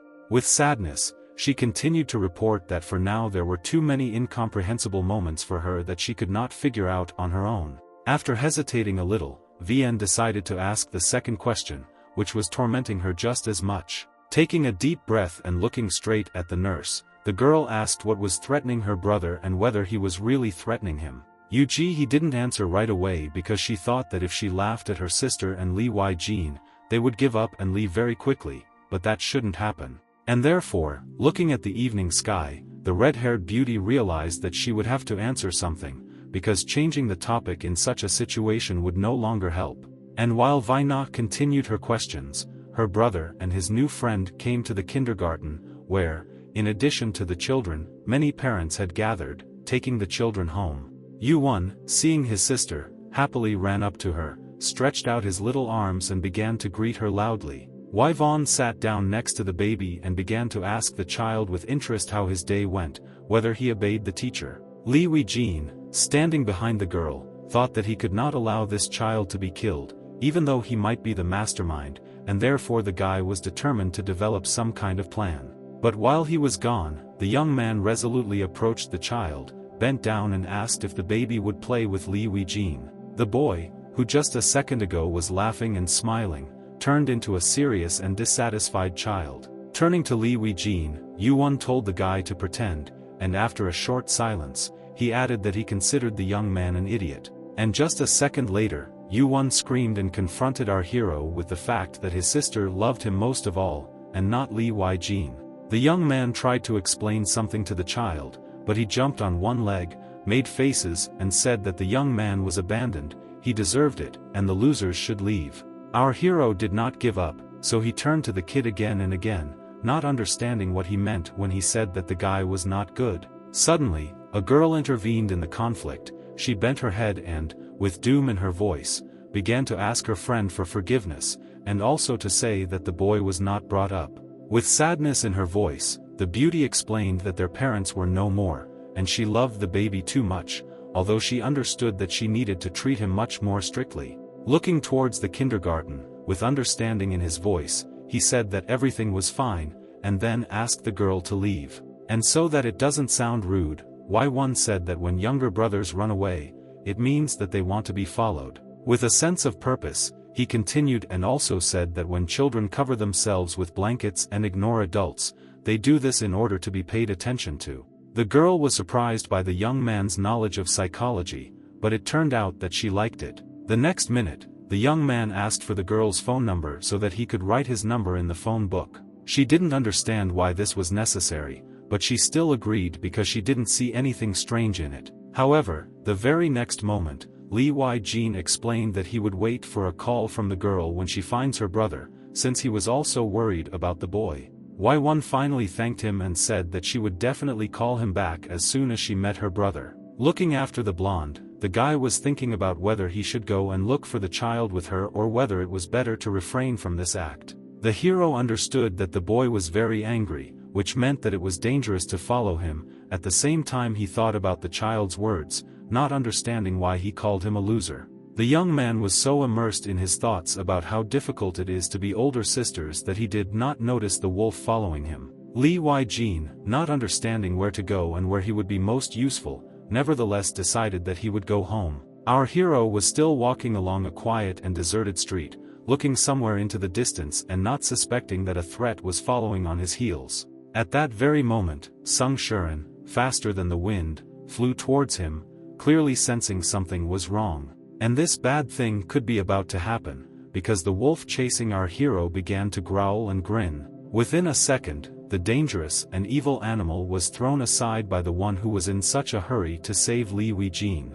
The young man, who fell to the ground and realized that someone was on top of him, did not realize what was happening again, because just a couple of minutes ago everything was so good. After catching his breath a little, the young man raised his head and carefully examined Sung Shuren, saying her name. Hanging over him, the former guard screamed and told the guy that he did not need to look at her, but to destroy what was behind them as quickly as possible. Looking carefully at the guy again, the girl said that he must destroy the creature that threatens them. The guy did it yesterday, he must do it today, since this is the other side of the obsession. Lee Y-jin looked at the beast carefully, not believing his eyes and not understanding where it could have come from. Carefully studying the wolf, the young man told his girlfriend that this beast is not an illusion. While Sung Shuren was indignant, our hero continued to note to the two that he could not believe that the wolf was an illusion, since it was as realistic as possible. It seemed that the former guard did not care at all, because the next minute the girl, grabbing her knife, ran towards the wolf. She understood that her weapon had lost its power, but the brunette was obsessed with this creature, and, whatever it was, she decided to destroy it. The young man, looking at all this, did not understand how material realization of such a high level could occur. However, in order to completely dispel all his doubts, Sung Shuren called out to him and asked him to carefully monitor what would happen in the next minute. And the next moment what happened was that the wolf's head turned into some kind of incomprehensible plexus, reminiscent of a snake's nest, but without heads. The young man stood and looked at everything that was happening with horror in his eyes, and, despite the fact that he had already seen a lot, the guy was not ready for this. With sadness in his eyes, he thought that this could not happen in real life, and therefore he understood that he had to act. The young man sat down on the ground again, concentrated and, turning to himself, said that this was an illusion of the real world, and there was no place for a monster in it. Sung Shuren, who had her back to our hero, saw the fragments flying everywhere. Finally turning to the guy, Sung Shuren asked how the young man was feeling and whether he was injured. Without answering the question, the young man got into an argument with the girl, and then the guys began, as usual, to sort things out regarding the intruders and their illusions. However, the very next moment the girl accidentally misspoke and told the young man that if she had not followed him, something irreparable would have happened. Lee Wei-jin thought that he had heard something wrong, and therefore began to ask the girl whether she had actually decided to do such an act. Blushing, the former guard did not know what to do and how to try to justify herself, since the young man would probably take it the wrong way. But to her great amazement, the very next moment the guy began to smile, closing his eyes, and sincerely thanked the beauty. For some time the guys stood in silence and looked at the place where the terrible illusion had recently been located. And then, admiring the beautiful sunset, Sungshuren asked the guy what he did that made the child angry and made the beast attack him. While the guy stood and thought about her question, the girl threw out new ideas, asking the young man to carefully remember the last or penultimate meeting with the child. At first, nothing occurred to our hero, and then he remembered a recent scene during which the kid called him a loser. However, he decided to remain silent about this, telling the brunette that nothing like that happened. Other than this, the baby is very cute and is unlikely to be involved in what is happening, and therefore Li Weijin continues to watch the child. The evening was in full swing, and so Vaina decided to relax a little, ran a bath and thought about something for a long time. Her thoughts returned to a recent conversation with a nurse, who called the girl very smart and sensible. She also remembered the third question she asked the red-haired beauty. It concerned whether the girl could help her brother, because she couldn't just sit and watch him try to save the world alone. Answering this question, the nurse smiled, calling her brother and sister as passionate and loving as possible, and then asked the girl to make sure that her brother returned to reality and was 100% aware of it. Continuing to sit in the bathroom, the young beauty did not seem to understand the meaning of these words, so she continued to think about them again and again. Suddenly, her thoughts were interrupted by a phone call, which Vaina could not help but answer. At the other end of the phone, the voice of Y1 was heard, who was clearly about to tell her friend something important. The blonde's eyes widened when she heard that it was about her older brother. It was already quite late in the city when Li Weijin, having finished all his business, returned home. The young man opened the door as quietly and silently as possible, so as not to wake up his sister if suddenly she had already gone to bed. But, going into the room, the young man saw his sister sitting on a chair and telling her brother that her friend had called her. Hearing from Vaina that Y1's brother had been found, he was very happy, although he didn't understand why the girl didn't call him back, because he left her his phone number.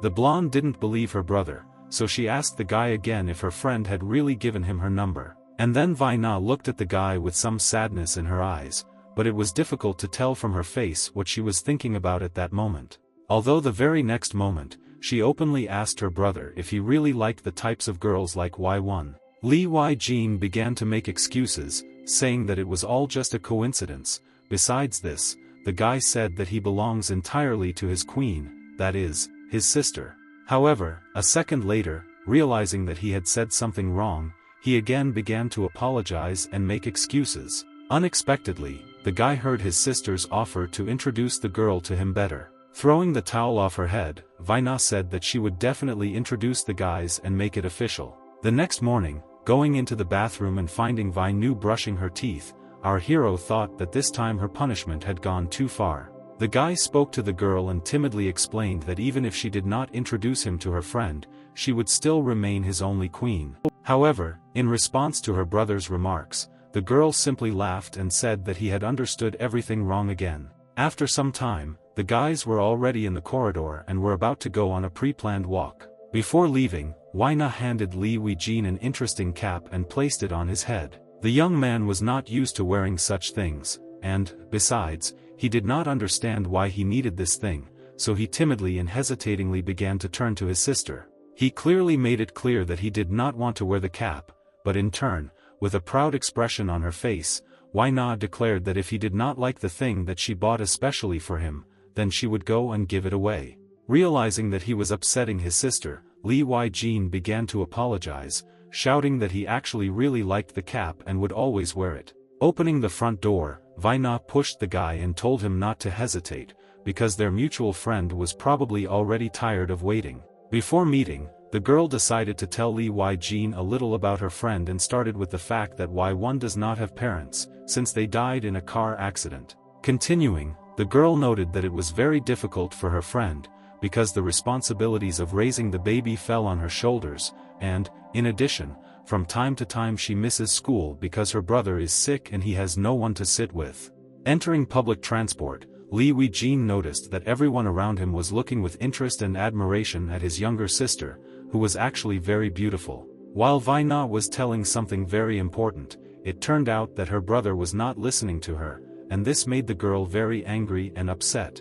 Although within a minute the brother and sister continued to discuss the baby whom E1 loves so much and for whom she does everything possible, it seemed like it was news to Wai Na to hear that her friend was so attentive and tender towards her brother, but she decided not to voice it to Li Weijin. Very soon the brother and sister found themselves near an amusement park that seemed so majestic and large. Wai Na noticed her friend from afar, and therefore quickly approached her and asked how long she had been waiting, but it turned out that the girl and her brother also appeared a couple of minutes ago. E1, turning to the baby, asked him to say hello to Vai Noi, whom the child knew so well. The girl smiled as friendly as possible and leaned towards the child, and then, turning to him, said that the boy had matured very much since the last time they saw each other. Li Weijin, who was observing this whole picture, closely watched E1. The young man was thinking about whether the baby would decide to harm his sister, and with horror he mentally wondered how this was possible, because this is just a small child.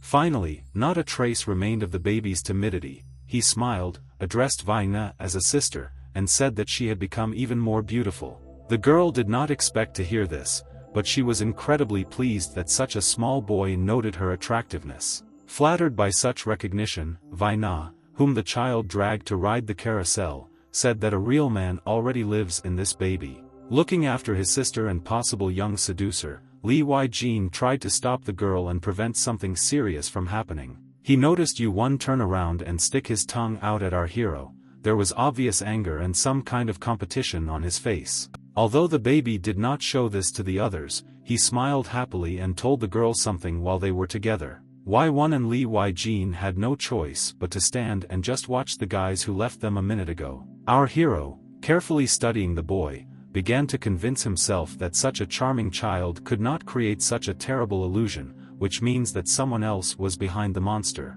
The guy didn't understand who it could be, but he was pleased that the child did the almost impossible. He gave Vai Na real happiness. The next moment, Li Weijin heard the voice of his new acquaintance, who, as if by chance, suggested that he also ride something. The guy immediately responded to this wish and began to smile at the girl, supporting her. And within a minute the guys headed to one of the attractions, wanting to please themselves with something unusual. While some were riding, others were sorting things out.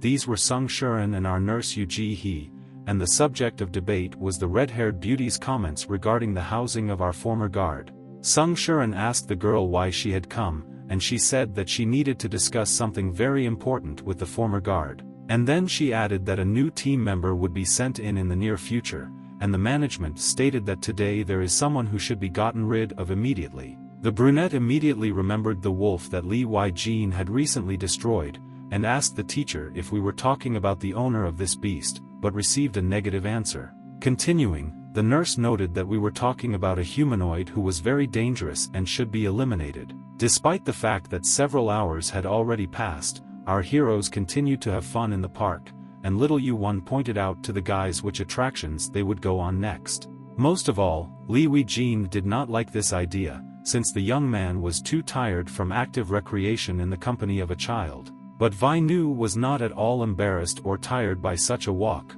although the girl was wearing high-heeled shoes. Her whole appearance indicated that she was completely satisfied with everything, and the beauty was sincerely enjoying her day off. Seeing the state of her brother, the blonde asked if the young man enjoyed walking around the amusement park.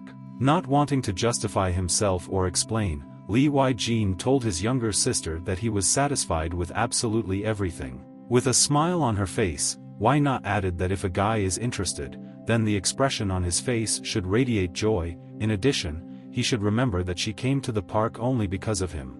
Li Weijin wanted to say something else, but Why Not turned to Yu1, who asked the girl to ride the cars with him. E1, who had been watching her brother and sister all this time, noted for herself that her friend loved her brother very much and cared for him in every possible way. And a minute later the girl stated the fact that her younger brother was also fascinated by Vai Na's beauty and kindness, and moreover, with the girl he looked so happy and loved. After thinking for a moment, she added that, most likely, her younger brother did not like her, perhaps even quietly hated her. Li Weijin, who was standing next to Y1, did not understand what she was talking about, but at the same time decided that now was not the moment to ask questions. Unlike the guys, Yu1 felt great, sitting on the bench next to Wai Noi. he said that he had a wonderful day. However, the beauty's thoughts were far away, and the girl thought that at this stage her brother could do absolutely whatever he wanted. Vaina even thought for a while that her friend could become her brother's wife, although she did not really approve of such a choice. The blonde didn't even notice that she was saying all her thoughts out loud, and all this was heard by Yuan, who asked the girl if she thought that his sister liked Li Jin. For a moment, the blonde thought that the child did not really like this state of affairs, but he dismissed this assumption, saying that if his sister was happy, then he was happy too. V didn't like this answer. She noted to herself that the boy was saying very mature things, although in the next second something began to change. Yuan suddenly stood up from his seat and said that the only person Li Jin should think about the most is his older sister. What happened in the next second could not be described in any words, because the child jumped on Vainu, threw her onto the bench and began to strangle her with rage. Looking at the girl, he laughed and smiled, continuing to say that his sister should be in his life, not Vaina. Our heroine tried to scream and tried to free herself, throwing the boy off of her, but he squeezed her throat so tightly that he left no chance. With a smirk in his eyes, Yuan continued to quip, saying that if he kills the girl, then Li Jin will be freed forever and will be able to choose his own destiny. Vaina didn't understand how such a sweet boy could turn into a monster in just a moment, wanting to destroy her. Our heroine screamed and squirmed. She did everything possible that was in her power at that moment. The girl decided to take the last chance and started screaming at the child not to touch her brother. While the boy looked at his victim with surprise in his eyes, a warrior with a sword appeared behind him. She approached as quickly as possible and the very next minute began waving her weapon, clearly wanting to protect the blonde. Yuan, who just a few seconds ago was sitting on Vaina, suddenly accelerated, jumped and seemed to hover in the air. Taking advantage of the moment, our heroine rolled over to the other side, trying to get up and get a better look at what was happening. After a minute, Vaina sat there, stunned, trying to appreciate what had just happened, but she still couldn't figure out who the child really was. Next to the girl was a young man who helped her up and constantly apologized to her. The very next second this man turned to the warrior, informing her that they did not have a neutralizer with them. And, looking at the boy, he continued that if she suddenly saw something, then both of them would have serious problems. And the unsuspecting Li Jin and the beautiful Y1 continued the conversation, during which our hero tried to find out why the girl thinks that her brother hates her. With timidity in her voice, she informed him that she was not the best sister, and even more so, she was not an example for trembling, but a second later she plunged into deep memories and began her story. Once at school, the girls were actively discussing a new brand that was sold in the shopping center, as well as promotions for it and, in general, shopping that was planned in the near future. Her classmates persuaded Y1 to go for a little walk with them and unwind. One of the girls standing behind told everyone that their friend was unlikely to be able to go, since she had a younger brother whom she was obliged to take care of. Y1 confirmed this, saying that the baby is still small, and therefore requires care and attention. The girl explained that after school she had to pick up the boy from kindergarten, and only after that she could go about her business. But before she had time to explain the whole situation to her friends, she noticed that she was left alone in the class, since all the girls had gone shopping. Yuan sat all alone near the iron gate. The boy shrank, either from fear or from the cold, because it was already completely dark outside. The next second, the child caught up and, with joy in his eyes, ran to meet his sister, wondering why she came for him so late. However, instead of a warm hug, he received a slap in the face and a reprimand regarding the fact that his sister is just the person who picks him up every day. The girl turned away from the boy, not wanting to see his confusion and lack of understanding from everything that was happening. Y1, not wanting to explain anything further, simply turned her back to the child and walked away somewhere, leaving him standing in the same place. It was light outside again, which indicated that the students were welcoming a new school day. More precisely, they were already seeing him off, since the classrooms were empty and everyone was getting ready to go home. E1, who was also about to follow the example of the others, suddenly turned around as someone called her name. Turning around, the girl heard someone say that her younger brother had come to see her. A lot of girls gathered around the baby, discussing such a sweet and charming child.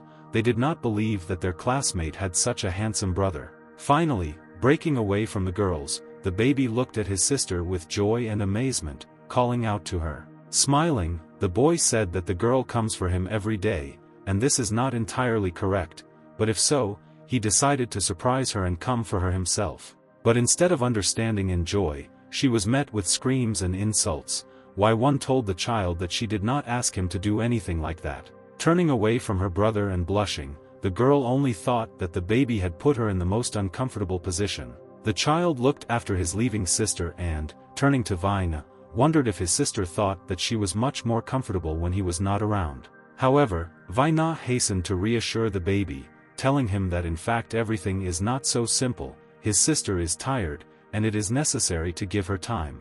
As for Y1, she ran away as fast as she could, driven by her own thoughts, which told the girl that she was tired of everything, she was still young, so she wanted to live the same free life as her classmates. Tears sparkled on the beauty's face, she cried and could not stop, repeating to herself that she no longer wanted to live the way she had lived in recent years. Getting up one day in the middle of the night, E1 thought about her part-time job, and then, turning to her brother, said that his food was on the table, after which she turned around and walked away.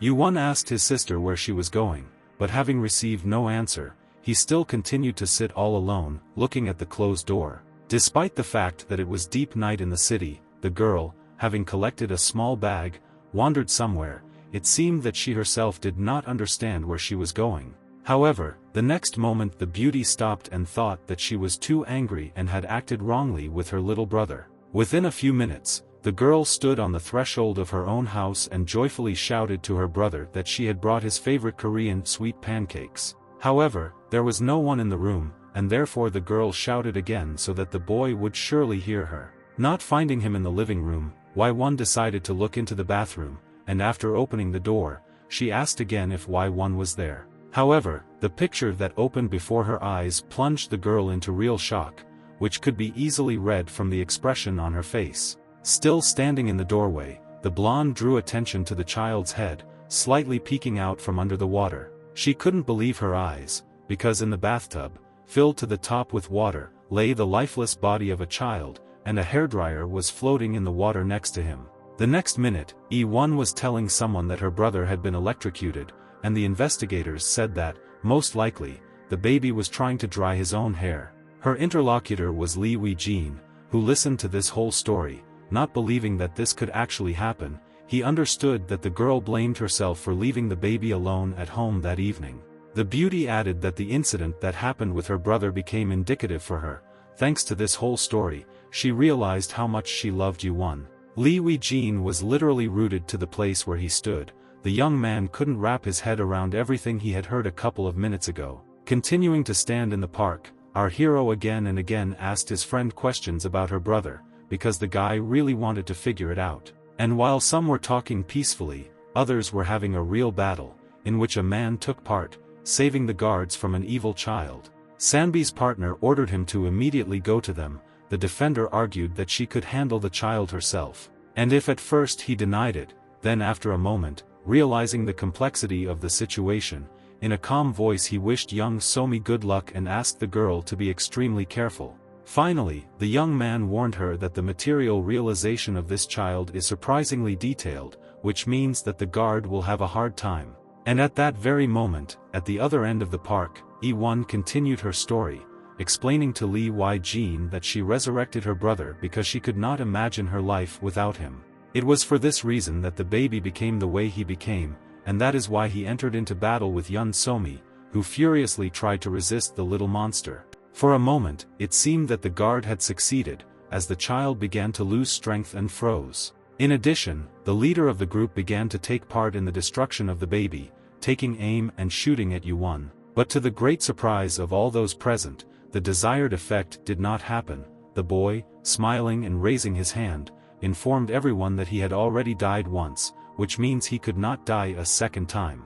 Once again the battle resumed, but this time all the ghost boy's anger was directed at Sanbei. The young man, who had seen something similar more than once, was aware that the baby was very strong, and this was very rare. For a moment, it seemed that everything was quiet, as the child, carefully raising his hand, began to study something. Perhaps if the boy's sister had observed everything that happened, she would have somehow resisted, but the girl explained to Li Weijin that since childhood she had been able to bring animals back to life, only at that time people did not notice this. The guy noted to himself that his friend was most likely a guide who did not distinguish between illusion and reality, but it seemed that this did not bother her at all. Realizing that her story might sound as strange as possible, the girl, a little embarrassed, began to ask for forgiveness from our hero, telling him that he might not believe her, but she still wanted to be as honest with him as possible.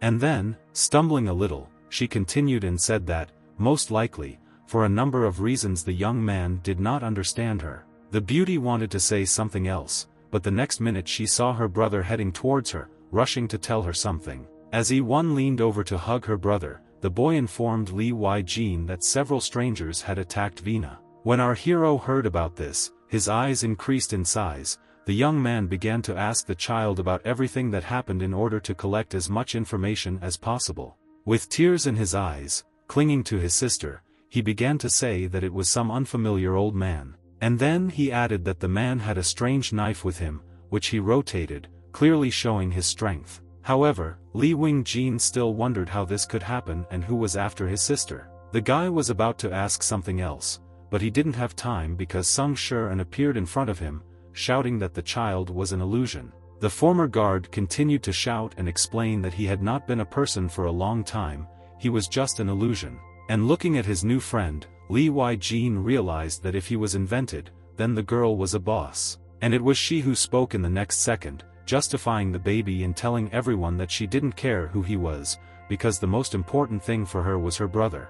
The blonde's face showed pain, regret and sadness. The girl continued to appeal to everyone gathered, saying again and again that she had no one else left in this world except her brother. The amazed guy seemed to understand what he was talking about, although he heard Sung Shuren asking him to get rid of the illusory child. The brunette shouted to Li Weijin that he could get rid of the fantasy, since it was the other side, the obsession, and if so, then he should get rid of it, and immediately. Still looking at Sung Shuren, the young man listened carefully to her words, but the young man did not dare make a decision. Taking the knife in his hands and looking towards the brunette, he began to ask her why she couldn't leave them alone and why she constantly interferes in this. Approaching closer to the former guard, the boy looked furiously into the girl's eyes, letting her know that it was better not to touch them. However, the guard tried not to listen to the boy, since her attention was directed to Li Weijin, on whom the outcome of this whole story depended. The brunette screamed that just recently the guy said that he could become her new weapon, and if so, then he should grab the boy. For a moment, Sung Shuren's words reached our hero, and it seemed that he actually remembered his promise, but just did not want to fulfill it. The young man stood in the middle of the alley, not understanding where to go and what to do, and confusion was visible on his face. Looking at the kid running past with a knife, our hero thought that this was not a real person, which meant that he should no longer be in this world. The young man persuaded himself to do what was required of him. He remembered all the tenderness of the boy, realizing that even if this child is able to express emotions, touch, it does not change anything, because he is still a ghost. This radiant little boy, who brought only joyful moments, cannot exist for our hero. But at the same time, despite all this, he is the brother of his new girlfriend, the brother whom the girl does not want to lose. Li Weijin's mind and soul were fighting, and apparently, the latter was going to win, since the young man realized that he could not reject the child, because this was simply unacceptable. Our hero understood that the existence of this boy was so real that he did not understand how now he could force himself to change his mind and believe the opposite. And while the young man was thinking, the kid was advancing at breakneck speed towards Sung Shuren, who called to him in her mind and asked him not to do what he was going to do. Yuwon's sister also looked at our hero with pleading eyes. She hoped that the young man would make the right decision. But this decision was never given to him, despite the fact that the child was still running with a knife, and young Somi was following him, cutting the air with an axe. At some point the girl came as close as possible to the child and swung her hand, intending to destroy the illusion. But the very next moment someone else's figure loomed next to her. She intervened so quickly that it was even difficult to see who it was. And at the same moment, when the new guard was about to deliver a crushing blow, she briefly noticed how the boy's sister bent over his back, as if protecting the child from beating. Both Li Weijin and Sung Shuren held their breath. the guys couldn't believe their eyes, expecting such a long-awaited ending. The baby himself was surprised. He turned his head and felt the head of his beloved sister on himself. Smiling and hugging the baby to her, she said that this time everything is different, everything is just for his sake. And already, sliding to the floor, she added that she had finally managed to do what the boy probably expected from her, that is, protect him. All those gathered saw the girl fall to the floor. The reason for this was a serious injury from an axe blow. Realizing what had happened, young Somi first turned to the deputy head, asking her if she had really eliminated the driver. And Sung Shuren confirmed that the girl had nothing to fear, because it was self-defense, but at the same time, the beauty hesitated, adding that everything was much more complicated, since the question was different.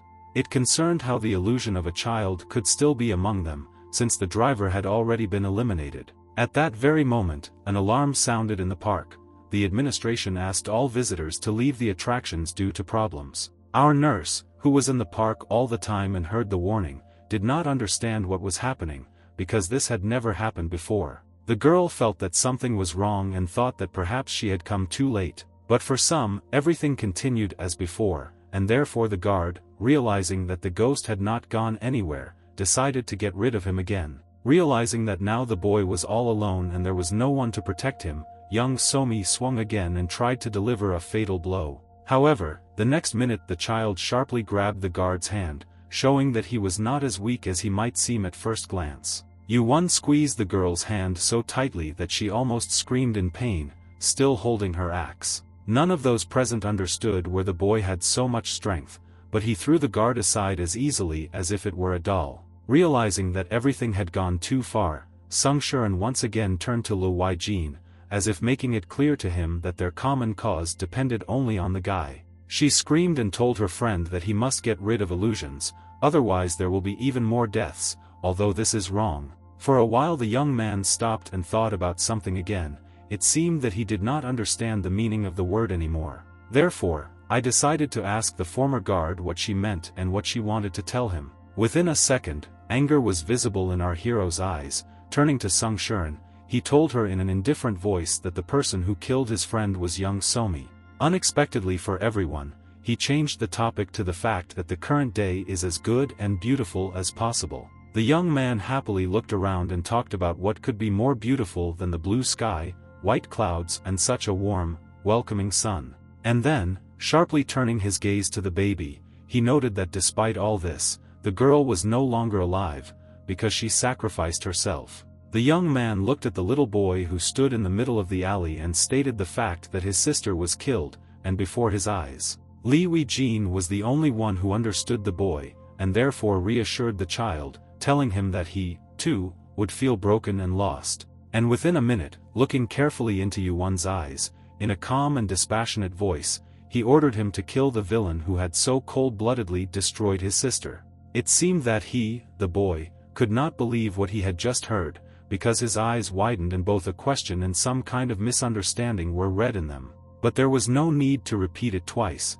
because the very next minute the baby ran up to young Somi and attacked her. Grabbing the girl by the hair, he began to torment her as if she were not a living person, wanting to finish what he started as soon as possible. The boy, with bestial strength, threw the new guard aside, and he sharply walked in the opposite direction, heading toward someone else. It was Sung Shuren. She carefully watched what was happening, but could not take a step. The girl carefully assessed everything that was happening, and to herself, she thought how it could be that with dead drivers, the illusion not only continues to live, but also fights with such ease, as if it were a completely real person. Looking at her fellow guard, who was trying to catch her breath and get up, the brunette tried to think about where the energy came from in the child and how this connection was broken. And only one girl seemed to be not thinking about anything. It was Vi Na, who was eating an ice cream cone with great pleasure and enjoying the beautiful weather. The beauty was sitting on a bench at a small table over which there was a canopy, and simply enjoyed what was happening at that particular moment. And while Vi Na continued to rest, Sung Shuren could not afford this, so she thought that if the doll moves without batteries, then there must be a rational explanation for this. And looking at Li Weijin with young Somi, she thought about the fact that if the doll still doesn't have batteries, but it works, and as efficiently as possible, then there is only one reason. And this reason lies in the new source of energy, to which the boy managed to connect, and without any problems. After carefully looking at Livy Jean, Sung Shaein pulled herself together and reminded herself that she had forgotten one very important thing, and it consisted in the fact that among all the living and normal people, initially there was already someone with them who did not belong to their clan, and we are talking about the leader. But before the girl had time to weigh anything, she heard the voice of a new guard, warning her of the danger and asking her to lie down as soon as possible. The next moment, her boss approached young Somi and informed her that the guard should not say what she had just said. In a gentle voice, the man reminded the girl that they were security guards, and most likely, she had forgotten the meaning of this word a little. And, as if calming down his partner, he stated that guardians are those people who awaken others, forcing them to leave the world of illusions and change their lives. And already looking at Sung Shaein, he added that if they surrender, then the world will be shrouded in an endless nightmare, and this cannot be allowed under any circumstances. All the wounded and beaten new guards looked at their chief, and with a prayer in their voices they said his name. The girl wanted to warn the young man about something, but did not have time, because the next moment a ghost child appeared behind the man's back. The kid stuck a knife or other sharp weapon into Sunbi's back with such ease that it seemed like he was simply cutting butter and not taking a person's life. Li Jin was watching this whole picture, as before, but it was difficult to say anything from the expression on his face. On the one hand, he was surprised, on the other, amazed, but what the guy felt at that moment remained a big question, and, most likely, for him as well. The new guard cried, but tirelessly continued to pronounce the name of her colleague, and he only managed to say that everything was in order and add the word, a real person. And a second later he continued that a real person would never die from some kind of illusion, after which he fell into the girl's arms. She screamed and cried, realizing that her boss, and at the same time her partner, was no longer alive. Worried about this, Sung Shaein, who, as it turned out, had lost all hope, did not know what to expect in the future. The girl took her knife out of her pocket, realizing that it didn't work, but knowing that she had to do something. Standing in the middle of the road in a pool of a man's blood, the brunette was thinking about her further actions. She wanted to do the right thing, the girl wanted to take revenge. In the eyes of our heroine one could read rage and confidence at the same time, because she understood that the guards are the people who will fight to the end. Everything that happened a few moments ago was as unfair as possible, but what happened already happened. The former guardian cannot influence the past, but she can rewrite the future, because after all, there is a fire burning in her soul. And therefore, with all the hatred that she was capable of, the brunette screamed that this child was an illusion, he was not a person at all. And turning to Li Jin, she began to tell him that all his sadness was hidden in his chest, and then she stopped for a second and continued. She added that all his rage had no basis, because everything that happened was a lie, although it was difficult for him to realize this.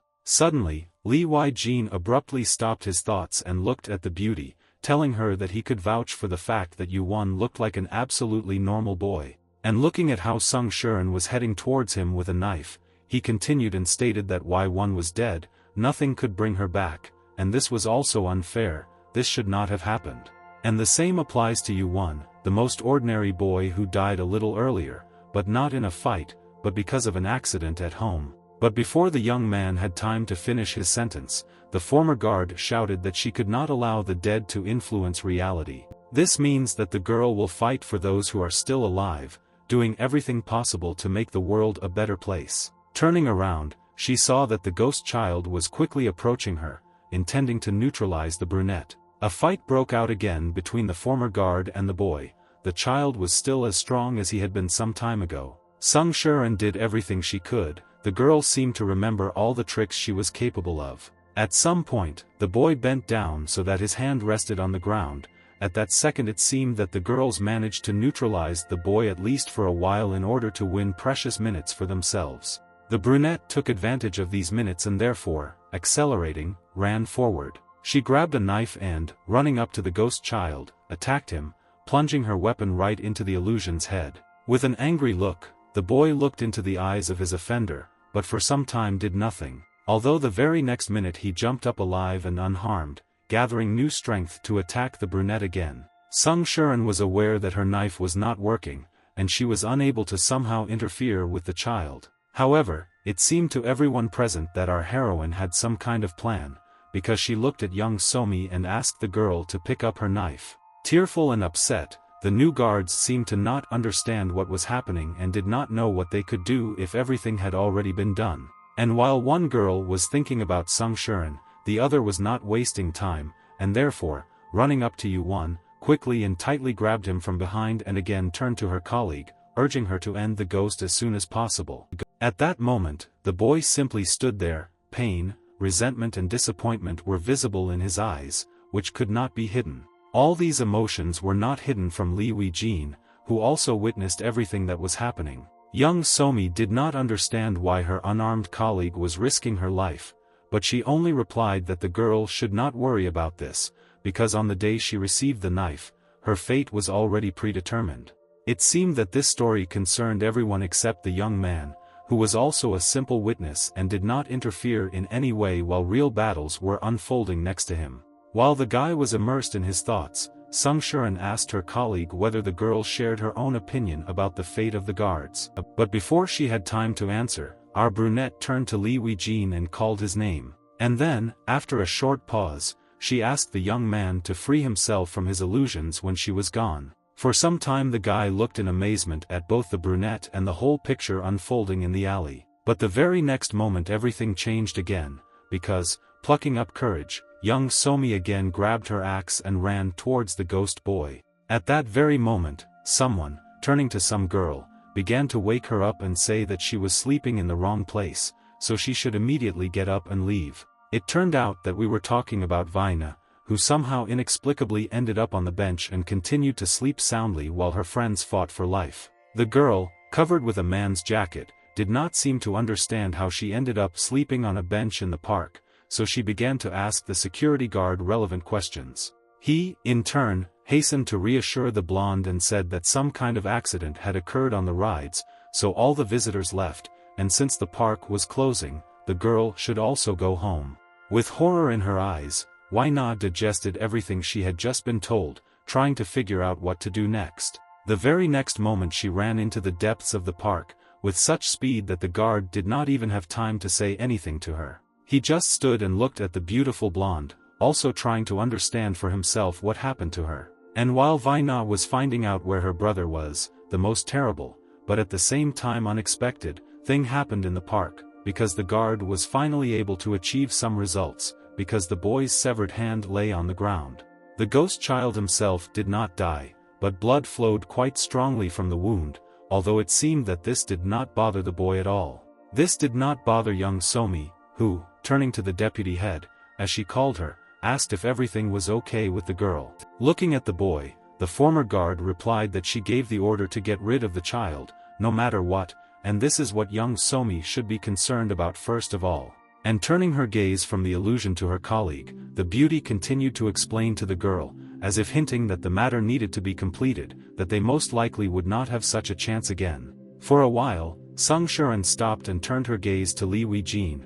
For a second it seemed to her that something began to change in the young man's behavior. The young man covered his head with his hands, as he tried to hide from his own thoughts, which whispered to him that in fact the boy was not here, moreover, he had never been here. This means that the child whom the young man sees has no relation to him, and this must be accepted, since at this stage he is not a child at all. Sung Shuren heard all this from her friend, who spoke his thoughts out loud, and immediately confirmed his arguments once again, adding that it was not Yu-won standing in front of them. The very next minute something happened that no one expected, because the girl's voice told everyone that Yu-won was actually a very kind boy with a big heart and a bright soul. Won looked at our hero, noting that her brother was waiting for her. He was so good that he couldn't even offend a bug, and even more so, he would never hurt a person. The girl returned again and again to the best qualities of the child, as if trying to justify him to all those gathered. The boy looked at his sister carefully, but at the same time with amazement, trying to understand what was happening to him.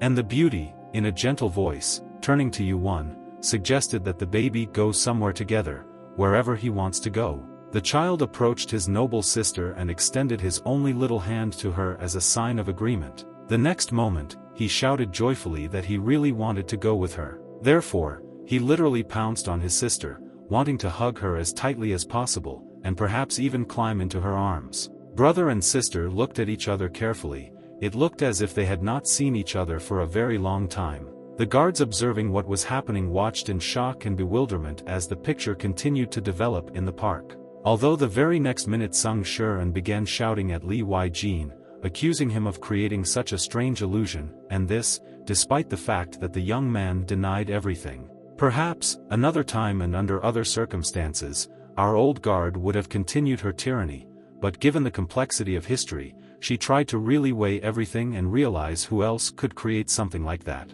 Li Wei-jin, who also understood how difficult everything was, began to wonder who was behind it all. But the very next moment Vi Na appeared next to the guys, who could not even imagine what she would see. However, she did not see anything, because she was lying on the ground with her eyes closed, and our heroes gathered around her. At that very moment, someone was discussing it, or rather, the high degree of materialization of this boy's illusion, adding that he had never had to deal with anything like this. The person continued to note that such ghosts last as long as possible and behave naturally for a long time. Moreover, most people recognize them without problems. In addition, vision, smell, hearing, touch and taste of such illusions depend on the illusionist. A businessman sitting in the office turned to the nurse and continued to explain to her that the fact that the machine recognized the illusion indicates its extremely high degree of materialization. However, the child is much more serious than they thought,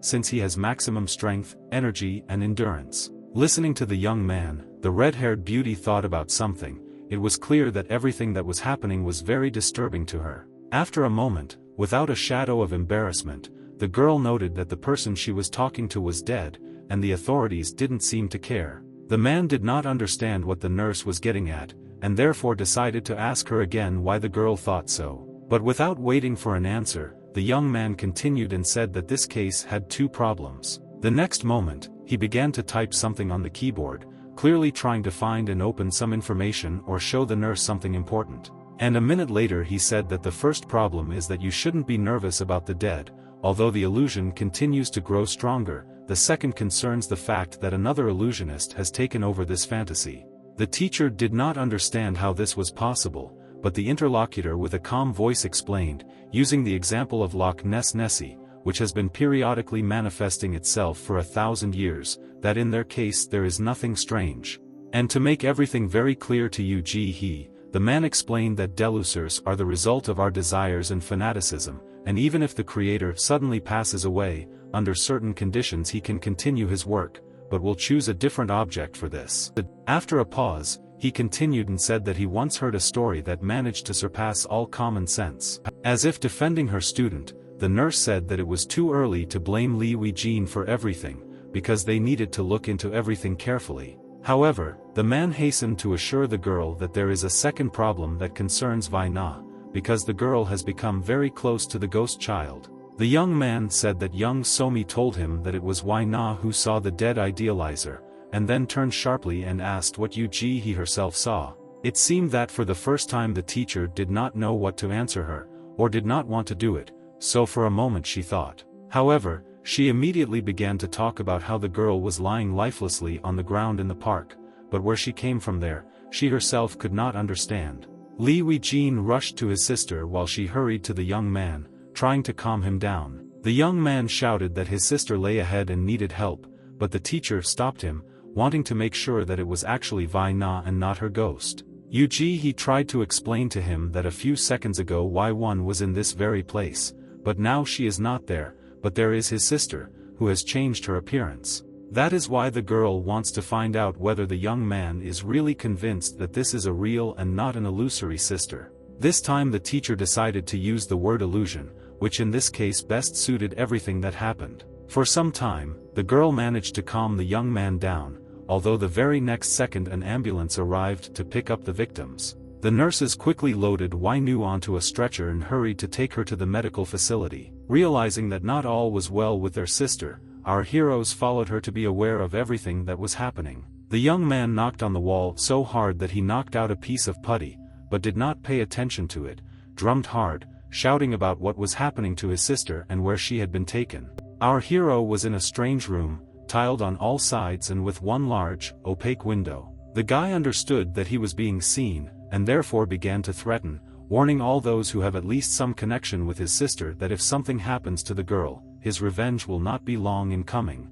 And indeed, on the other side of the window in the room there were Sung Shuren and young Somi, who stated the fact that the guy was not in the best condition. Young Somi, turning to the brunette, asked why the guards are not allowed to kill the guy, because he is one of them, and therefore very dangerous. Holding on to her axe, the girl continued her explanations and said that they, the guards, could get rid of the young man at any time. Looking into the brunette's eyes, she added that this guy killed Sanbei, a man who was not only her partner, but also an old friend. Carefully studying her friend, Sung Shuren understood that it was very difficult for the girl, but at the same time she did not know what to answer, since the operation was led by the elders. The former guard stood in the room for some time and carefully watched Li Wai-jin, thinking about something of his own.